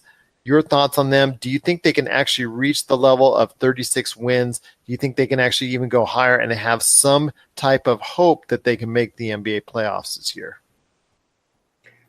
Yeah, I think it depends on Luka Doncic. Is he that player that everybody, all the analysts said he was? Is he that great of a player in his rookie? That's so much pressure to put on a rookie. Oh, absolutely. But the way they talked about it, as if he should have been the no-brainer number one pick. He's a future all-star. Like there's his game is just so translatable to the NBA. I'm just going off of what I've heard as far as his analysis as a player. If he's that, then they can maybe push for 40 wins. But if he's a rookie, and the way they've talked about him as if he's not going to play like a rookie. But if he is a rookie, then yeah, I see in the realm of 32 wins. But, then I think Dennis Smith will be that much better for a year. I think DeAndre provides them something that they haven't had, which is supreme athleticism as far as running up and down the floor. So if that's a route they want to go with Luka Doncic and Dennis Smith, even Harrison Barnes getting up and down the floor, I think that'll make them a better team. Is Dirk coming off the bench now? Even with, how you said about Dirk, I feel the same about Wesley Matthews, who's never been a very athletic guy, but even he looks slow. That Achilles injury is, again, an Achilles. So, yeah. That does not bode well for DeMarcus Cousins of the Warriors and his ability to come back to a full All-Star level. But that's I digress on that. I think he's the difference. I don't think he's ever been a supremely athletic guy. He's big. He's got a certain amount of quickness, but not anything explosive. He's not a high leaper. He's not a speed guy. So I think the strength coming back in his legs will not deter his game the way it would somebody else who's perimeter based. He's going to get a lot of spot up jump shots, or, he'll post up right in front of the rim, get quick catches. I think it'll affect his game less than it would another player. But with Dallas, it's a flip of the coin. I still think they're a player away from being a playoff team. So I would push 36 wins. I think that's right where they are, 36 wins. Get ready for Box Art, a gaming docuseries from Pyre Productions and Rob McCallum Films. If you love video games, chances are there's a box cover or cover image that you love and has stuck with you for decades. In our series, Box Art, we travel across North America to visit with the unknown illustrators and artists responsible for creating the most iconic gaming images of all time. What was once scheduled to be a 90-minute documentary is now a 6-episode season packed with unbelievable tales that paint a picture of the gaming industry you've never imagined. Just one of the many pop culture projects from Rob McCallum and Pyre Productions. Once again, it is Anthony Barbarin, our man in the know when it comes to the NBA. If you have any questions for me or him, please let us know, popculturecosmos@yahoo.com. Also as well, Pop Culture Cosmos, Humanica Media, Game Source, and Inside Sports on Facebook, Twitter, and Instagram as well. Well, we're down to our final 10, my friend. I know we've gone through 20 already. I'll tell you what, I appreciate you just giving us this insight and depth. The analysis has just been truly tremendous. Let's see if you can do it a little bit longer, my friend. Let's see if you can hold out, because this is really where the fun begins, and we're picking the teams that a lot of individuals, especially in Las Vegas, are picking to be on the lower end of the scale. The Charlotte Hornets, let's not forget about them, my friend. 35.5 wins that are projected at the Westgate in Las Vegas. Your thoughts on them? I see them as lower. I think Kemba Walker is going to be traded at some point in time. I feel sorry for the guy because it's just been him against the world now for at least 3 or 4 years. It has just truly been sad how they built that team. I don't know what Michael Jordan has been thinking, because he's certainly not been doing a good enough job running the team so far. Kemba Walker, I think at some point in time this year, has to be traded. He's going to be the biggest target, or one of the biggest targets out there. I see them right now going into full tank mode and going below the 35.5 win marker. Where's the talent? I can't find any outside of Kemba Walker. Exactly. To me, that team, they're at 35. 35.5. 35.5. I don't see where. I think they vie for the number 1 pick in the draft. I think they'll move on from Kemba. I think that's what the Tony Parker thing was about. You have a slew of draft disappointments: Michael Kidd-Gilchrist, Marvin Williams. I don't see where's the talent on that team. Monk has not played very well so far in his early career. Right. And so I don't see – I just don't. I think they trade Kemba Walker. They get a first-round pick. I think they vie for even with him, I think they vie for a number one pick. I think they're one of the weaker teams in the league. If they can pry a first round pick from Phoenix, that would be something that would be very interesting, because Phoenix definitely needs a point guard, and Kemba could be that combination. Either that, or he could go to the New York Knicks. But the New York Knicks, with all that cap space that they have coming to him, because they jettisoned Noah just the other day, I think at this point in time, it will come down to maybe a contending team of some type getting a key injury that's going to necessitate them giving up a later first-round pick for Kemba Walker, because I don't think Phoenix or New York is going to get off their early first-round picks for someone like Kemba, who's a very good player, but not someone that's going to push you over the top in either the Eastern or Western Conference. I think once he is traded, though, that's going to mean dark times for those in Charlotte. And Michael Jordan, he's probably not going to be in the stands visible for the latter half of the season, because it's going to be very ugly in Charlotte, I think, if they do trade Kemba Walker. And I see them under the 35.5 win total as well. Coming up right after them at 33.5 is the Memphis Grizzlies, and we've never talked about them before here in the program, so let's go ahead and discuss them now. We've got the tried and true combo of Mike Conley and Marc Gasol. Could they regain the form, and could they be healthy enough to last through a whole year and put them back into a playoff race scenario? They're listed right now at 33.5 wins. I think with them, and also as well Jaren Jackson Jr., who really looks like a talented rookie, I see pretty good things for them. Also, was there a Parsons sighting? Is he actually on the floor? My goodness, if that's the case, you never know. They might win more games than 33.5, so I'm predicting an over for them. Not quite playoff land, but I do think a 38 to 40 win season is not out of the realm of possibility. Jaren Jackson has looked good. I don't know, man. I've waited for a while for them to come down. And I think that Mike Conley injury is what caused it. Is he going to come back? Is he going to be the same Mike Conley we've seen? Is he going to be worth the money that they paid him? I don't know. I see them in the 33 wins. I just don't see the talent on that team. I saw him toy with Trae Young the other day in an exhibition game, and it was almost laughable that the skill level that he had attained by his experience over what Trae Young was doing. And it's funny because he was just running around Trae Young, and Trae Young was just looking so confused half the time. But that's a rookie thing as opposed to a talent thing.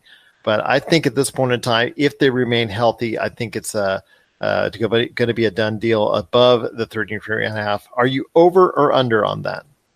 I'll go slightly over at 35 wins. Okay, fair enough. Take that for data right there for you. Up next, we have on our list right here, we've got more great things to come, because the underrated, undervalued, underappreciated, and almost completely ignored Brooklyn Nets are next at 32 wins.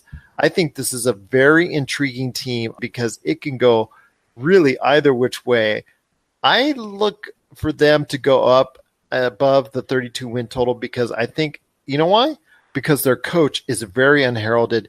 Kenny Atkinson gets the most out of players. He got the most out of them last year with a talent roster. I think some high schools might have been better than them last year, but he pushed them to best that they can be. I think they've really got a winner in there as far as Kenny Atkinson is concerned, and I see them going above 32 wins. Not much higher, mind you, but a 34, 35 win season for me would not be out of the realm of possibility. Yeah, I agree. I'm about 35 wins with them. Do you think the comeback of D'Angelo Russell is in order? I mean, yeah, I think he'll help that team. I mean, he missed some games last year.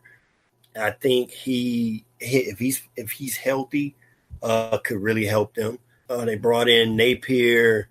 They still got Damari Carroll. Is he going to get anywhere close to where he was thought to be?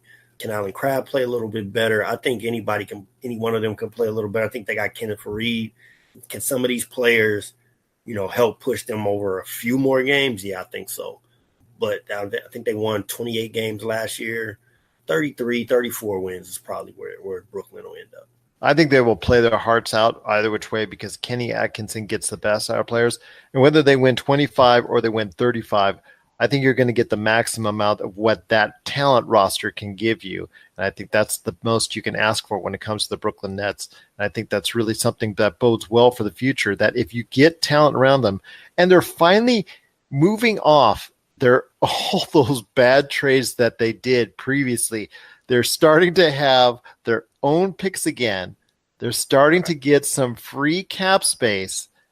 Things going forward could look a lot better for Brooklyn, and they could get a lot better faster than the New York Knicks. That's all I'm going to say. It could. I didn't say it will. I said it could get better faster than the New York Knicks with everything that's going on in Brooklyn.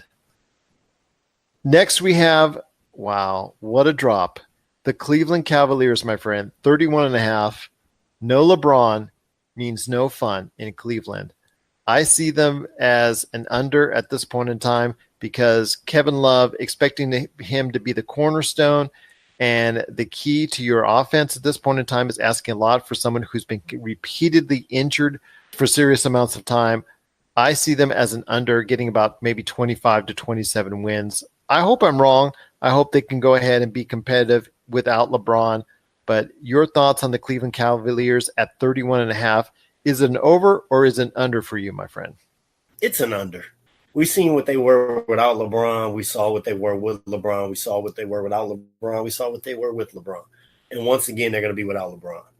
Is Colin Sexton, that kind of gritty point guard that's going to, push them to another level? They got Kevin Love. I think Kevin Love will put up numbers. I don't think he'll put up his Minnesota numbers, but I think he'll put up numbers, 20 points a game, 10 rebounds, if he can stay healthy. Some of these other players, I don't see them doing much. When Rodney Hood is counted on to be your second leading scorer on the team, you've got issues. Right. Will Jordan Clarkson be able to play better without LeBron there? Possibly. Don't ask him to do it in the playoffs. Yeah, possibly. I mean, it could be like they've said though. Playing with LeBron is sometimes it's deer in the headlights, and it's too much for some people, and that might have been it. But they don't. To me, they just don't have talent up and down the roster. I think Colin Sexton is a building block. Kevin Love is there, but they'll continue to put blocks in place until they are able to once again build something. But as you've seen over the years, outside of LeBron being there, they haven't been able to build much. So I see them under 31 wins. I don't see the talent on that roster to be able to compete at a high level. Next, we have, outside of the LeBron-less Cavs, we have at a 30.5 win season for the Orlando Magic. I'll tell you what, my friend, I've got two questions for you. How good can that front court be for Orlando? And how bad can that backcourt be for Orlando? It's like a two-way street going there. Your backcourt with Mohamed Bamba, Aaron Gordon, and also Jonathan Isaac. They if they put their fingers together as far as a reach out, they could actually go from one side of the court to the other by themselves. They've got such long reaches for all of them and could be a very great defensive force if they decide to commit to it. On the other hand, though, their backcourt, who's going to play point guard? DJ Augustine? If that's your choice for a starting point guard, he's a great backup player and a great bench player, but if he's your starting point guard, things are really not looking good. As far as a shooting guard is concerned, the same thing goes for it as well. It's just a lot of holes in there. I see it right now. The win total over under is at 30.5. I'm going to go slightly over and go 32 wins for them, but I'm not very confident on that one as well. Hey, I'm under. I think they're right up there with Charlotte vying for the top pick in the draft. I like Aaron Gordon. I do. I even like Jonathan Simmons. They got Bamba. Is he going to be good? Same thing with Jonathan Isaac. But this is a wing perimeter league now. So who is your ball handler that can make plays for himself and his teammates. Does Jonathan Simmons become your new shooting guard? Possibly. I mean, I think that's kind of the way it goes. Maybe they like Evan Fournier. I like Terrence Ross. I think he's wildly inconsistent. If he's healthy, though, I think he's a shooter. He can score. But like you said, I don't think any of it is elite talent. I don't even think any of it is above average talent across that board outside of Aaron Gordon. So, yeah, I don't see them winning 30 games. I think they'll be under. I just don't think they have the talent on that roster. Like I said, it wasn't a very confident pick I have, but I'm going to give them the slight edge over because I think at the end of this year, their defense hopefully will align itself. And if Bamba can become that almost not Rudy Gobert-ish and not at that level yet, but if he can go play anywhere near a level of Rudy Gobert, I think they can go ahead and squeak out 30, 31 wins and just get them barely over the hump in the Eastern Conference. If you're tired of sifting through flea markets for rare and unique games, we can help. Retro City Games in Henderson, Nevada, only 5 minutes from the Las Vegas Strip, has all your favorite gaming staples, classics, and a wide selection of rare games with new stuff always appearing on our shelves. Come in and chat with Nicole or Doug about your love of games and watch as they help you complete your collection or find your childhood favorite. And don't forget, Retro City Games loves trade-ins. So if you have any Nintendo, Super Nintendo, Sega, Xbox, PlayStation, or even PC games, come in and visit Retro City Games today. Welcome to the new metropolis of gaming, Retro City Games. Chicago Bulls are next, my friend, at 30. This one is also very perplexing because they've got Jabari Parker. They got Zach LaVine back, re-signed him. Their team is very perplexing because they've got all this talent that I think, at other teams would really work out well. But as a unit together, collectively, outside of Lauri Markkanen, it's kind of iffy at best. And Jabari Parker wants nothing to do with defense. So right now, I'm going to go under 30 wins for them, but just barely. I think like 28 or 29 wins. They won 27 last year. I'm going to go over. I don't think they vie for a playoff spot. I really like Jabari Parker. I think, that injuries have really sapped his first few years. But if he can come back, fully healthy to what his capability is, Zach LaVine, Chris Dunn, even if they aren't good defensively, offensively, if they can push and focus on that end of the court, I think they can be something. I still like Bobby Portis. Wendell Carter I like, but I think he's more of a college guy than an NBA guy. I don't think he transitions in the NBA to some players are good in college and excel in the NBA. Some are good, excel in college and are, middling in the NBA. I think he's dead center. I don't see him being a huge player in the league, but I think he can help them. But I would go 33, 34 wins for Chicago. I like their backcourt. I think that, LaVine will be healthy for a full season. Parker, hopefully, will be healthy for a full season. Markkanen, has talent. Chris Dunn has talent. So I think there's potential there. Well, let's hope it all plans out, but it didn't start off on a great note when your best player, in my opinion, Lauri Markkanen, went down with an injury. So he'll be out for about 6 to 8 weeks. Hopefully he'll come back sooner than that, and maybe they can get above that win total like you're hoping for. The next team on the list is the Phoenix Suns at 29 wins. They're a little bit perplexing as well because outside of the gaping hole at point guard, they seem to have some promise. Devin Booker is going to take every shot and try to make every shot he can, all 50 to 100 that he's going to get during a game. And yes, I'm kidding when I say that, but he is going to get his share of the shots. DeAndre Ayton has looked great in the preseason. They're really looking strong at those two positions. They've got Trevor Ariza and Ryan Anderson, the ex-Houstoners. I have no idea why they fell in love with those two, but okay, that's fine. You can go ahead, put them in your starting lineup. They have some bits and pieces that are promising, but overall, is it enough to go ahead and get them over the 29-win hump? I'm going to probably say no at this point, and I'm going to probably choose them an under, but it's going to be really close for me because if Devin Booker and DeAndre Ayton stay healthy, I really think they can do some good things in the Western Conference 2, 3, 4 years down the line, but I don't think it starts now. I think there's going to be a beginning process there in Phoenix, and it's going to be a little bit of hard times there initially until they can get a point guard in place. Yeah, I think that's the thing they're missing. I think you'll see them most likely make a move for a point guard, maybe not a great point guard or a top-level point guard. Like you said, I would love to see the move for Kemba Walker. That team, I think with the Trevor Ariza and Ryan Anderson move, I actually like the Ryan Anderson move because I think what it does is it just spreads the court for DeAndre Ayton, which puts him on the block by himself. So when you throw it, there's less for him to have to deal with in his rookie season. He'll be able to get one-on-ones, which I think will help. They got one of the better scorers in the league in Devin Booker, who can go off at any moment. He puts up a lot of shots. He puts up a lot of points. They need a point guard, and they have talent, young talent around, across that roster. Point guard is what they're really missing right now. Can Dragan Bender get a little bit better? They drafted Michael Bridges. How much impact, guys like Trevor Ariza and Tyson Chandler have on the locker room. So I think I'll go over at 30 wins. I think they can be explosive offensively. So I'll give them that. I'll give them, over at 30 wins. The next team we have on the list is the New York Knickerbockers at 27.5 wins. They're pining for the future, my friend. They're also going to have Kristaps Porzingis, their leading scorer and best player on the team, out until at least the new year with a knee injury.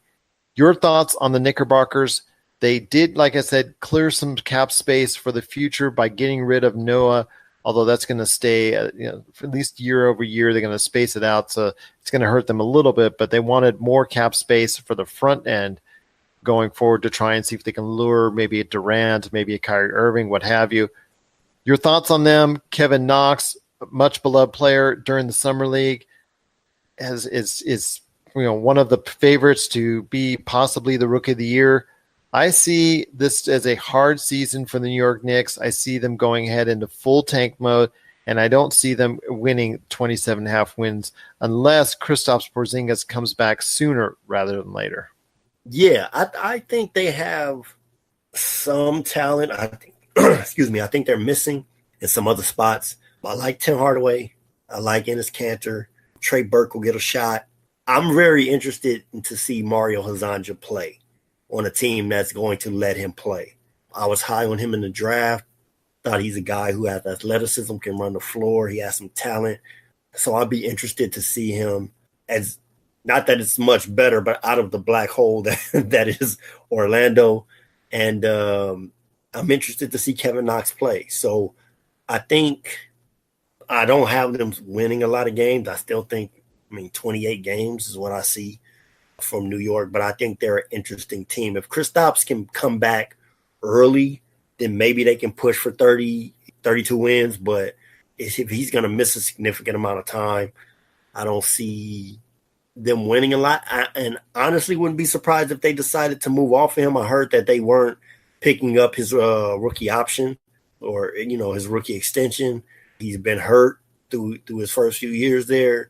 So if they find or figure out that they want to move in a different direction, if Kevin Knox looks like he can be a cornerstone player for them, maybe they do move off of him to get more draft picks. But I see about 27, 28 wins for the Knicks. Well, is that going to be an over and under? Because it's 27.5. I'll go over at 28. Okay, fair enough. That's why Westgate is so good at picking these games, I guess. So got it right there on you. So last two teams, my friend, the Sacramento Kings, which are right now at the Westgate predicted to do 26.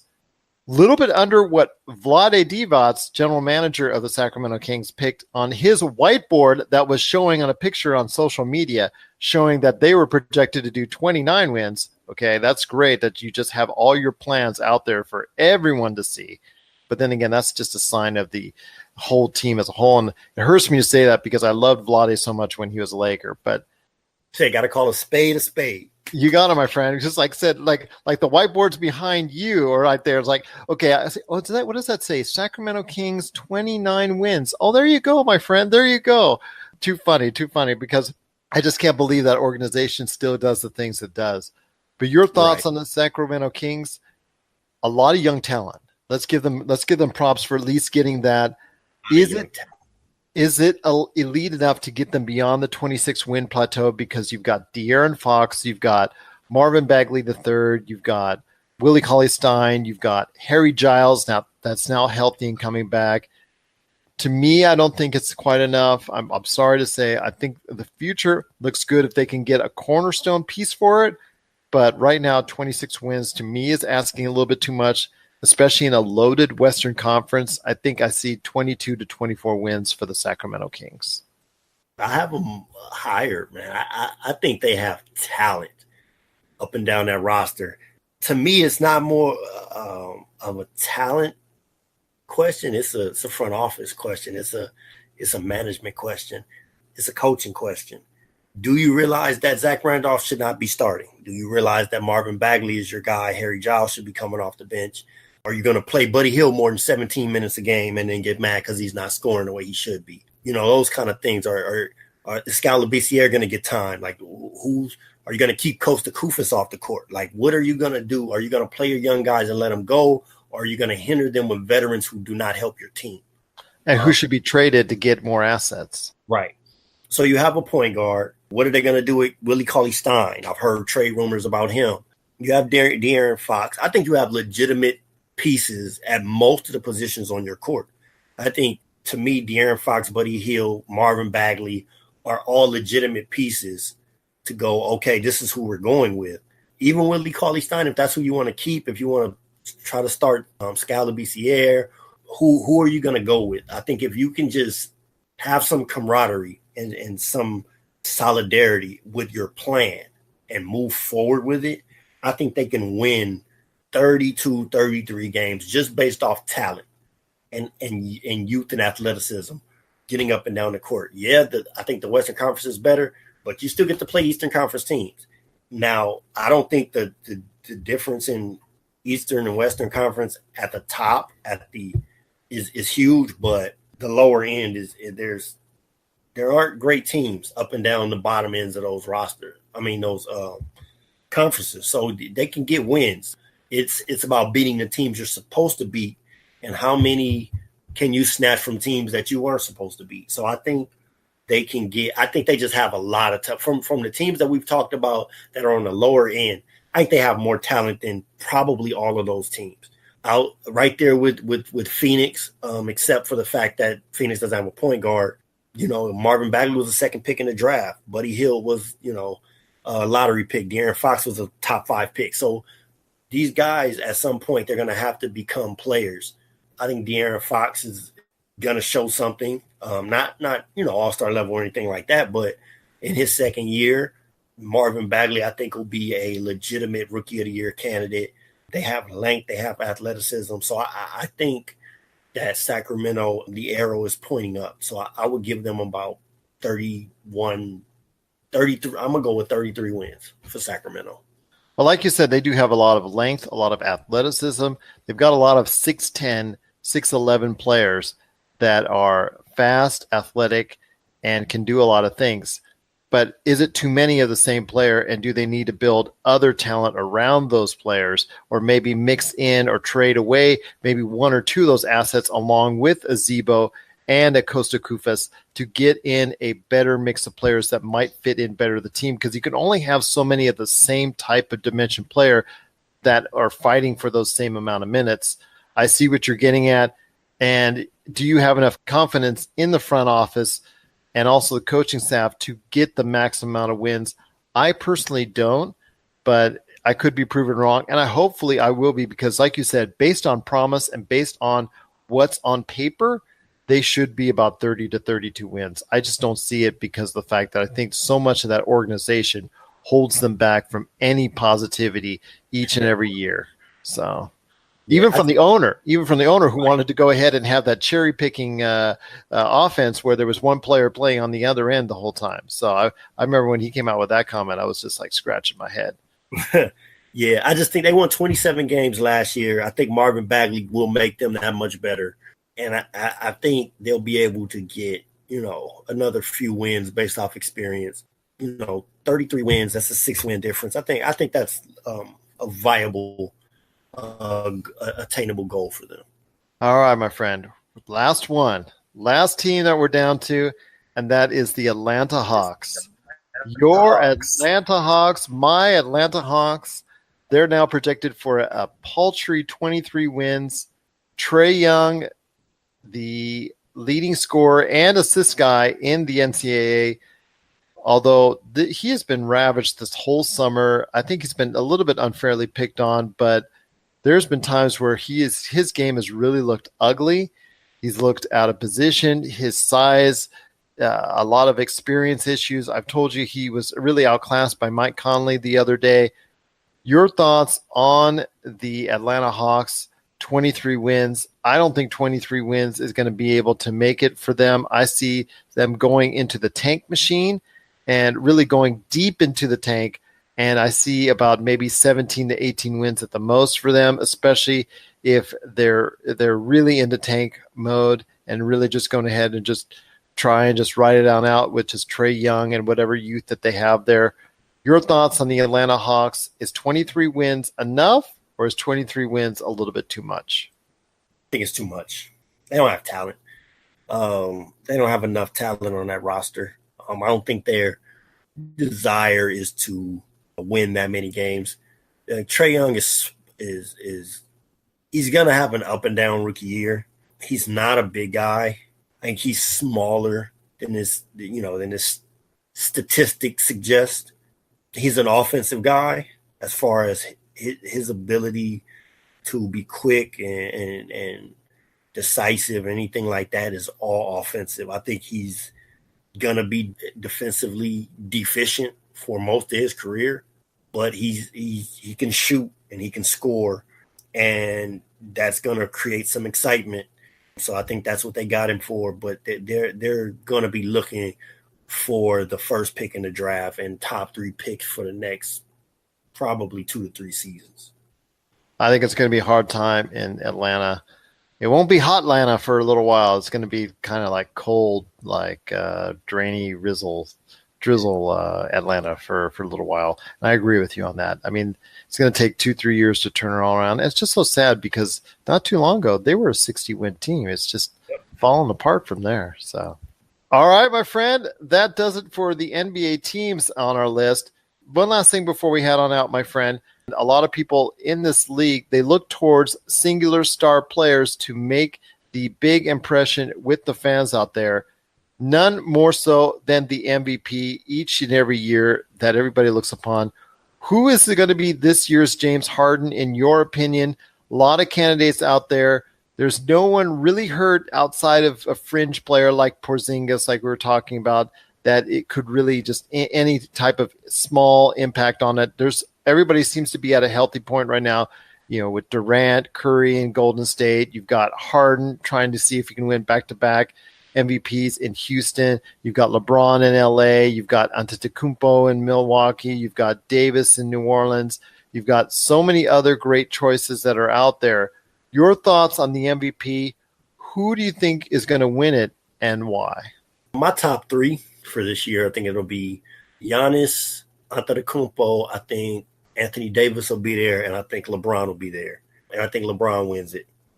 I think I should call you the mind reader, I'm telling you, because this is like last year when you were reading my mind last year as well.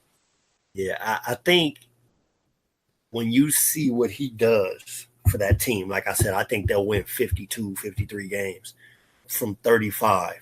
I think they'll finally go, we got to start giving it for impact on the team and not simply numbers. And I'm not begrudging, Russell Westbrook, who won a couple years ago, or James Harden.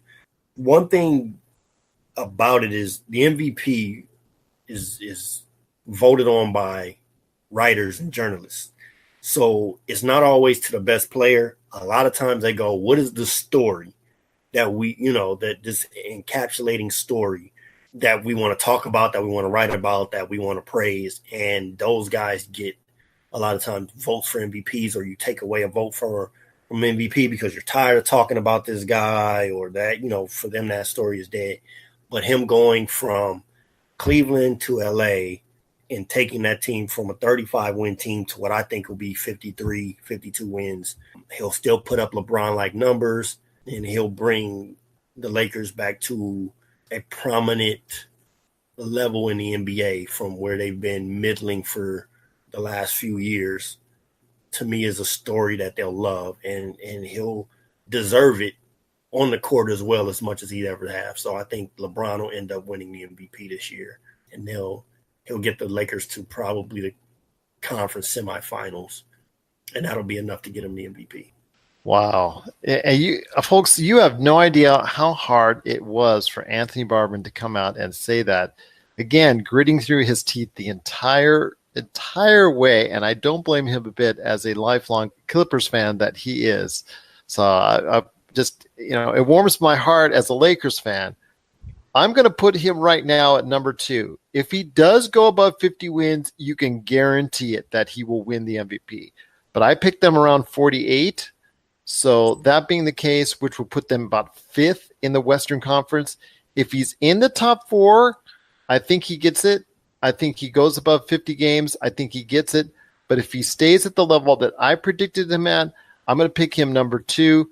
I'm going to pick number 1, Giannis Antetokounmpo. I think at that point in time, if they get themselves above 50 wins in a not as strong Eastern Conference, I think they will have a great season there in Milwaukee. I think a lot of good things going on there in Milwaukee. And I tell you what, I think he's going to be the root of it. I think he's going to be the primary motivating factor in it. And I'll tell you what, I think that's going to be the key for him getting the MVP, is that they will be, well, I'll tell you what, if Milwaukee and the Lakers, whichever team gets the higher amount of wins, is going to get their player the MVP vote. I think that's what's going to do it. If it is New Orleans that gets above both those teams, then you're going to have to give it to Anthony Davis, because he will have to have a monster, and I repeat, a monster year, maybe even a 30-point plus year, also 30 points, maybe 15 rebounds closing on it into it, at least 2 blocks a game type of season. If he gets above 50 wins, look out, he'll get the MVP. But at this point, I think a slight advantage to me goes to Giannis Antetokounmpo. That team, I think, of the 3, I think that team is the most likely to get over 50 wins and garner that individual the MVP this year. Any last thoughts, my friend, on the way out? Because it's been a great talking to you, as always, in regards to the NBA. No, that's it for me, man. I really enjoyed talking about the league. I can't wait for it to start on Wednesday, to sit down and watch some of these teams, man, play the best sport in the world. So, I'm excited.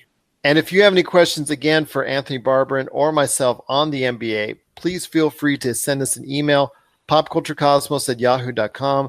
Also as well, Pop Culture Cosmos, Humanity Media, Game Source, and Inside Sports on Facebook, Twitter, and Instagram. You can send us a direct message through there. And we love to talk NBA.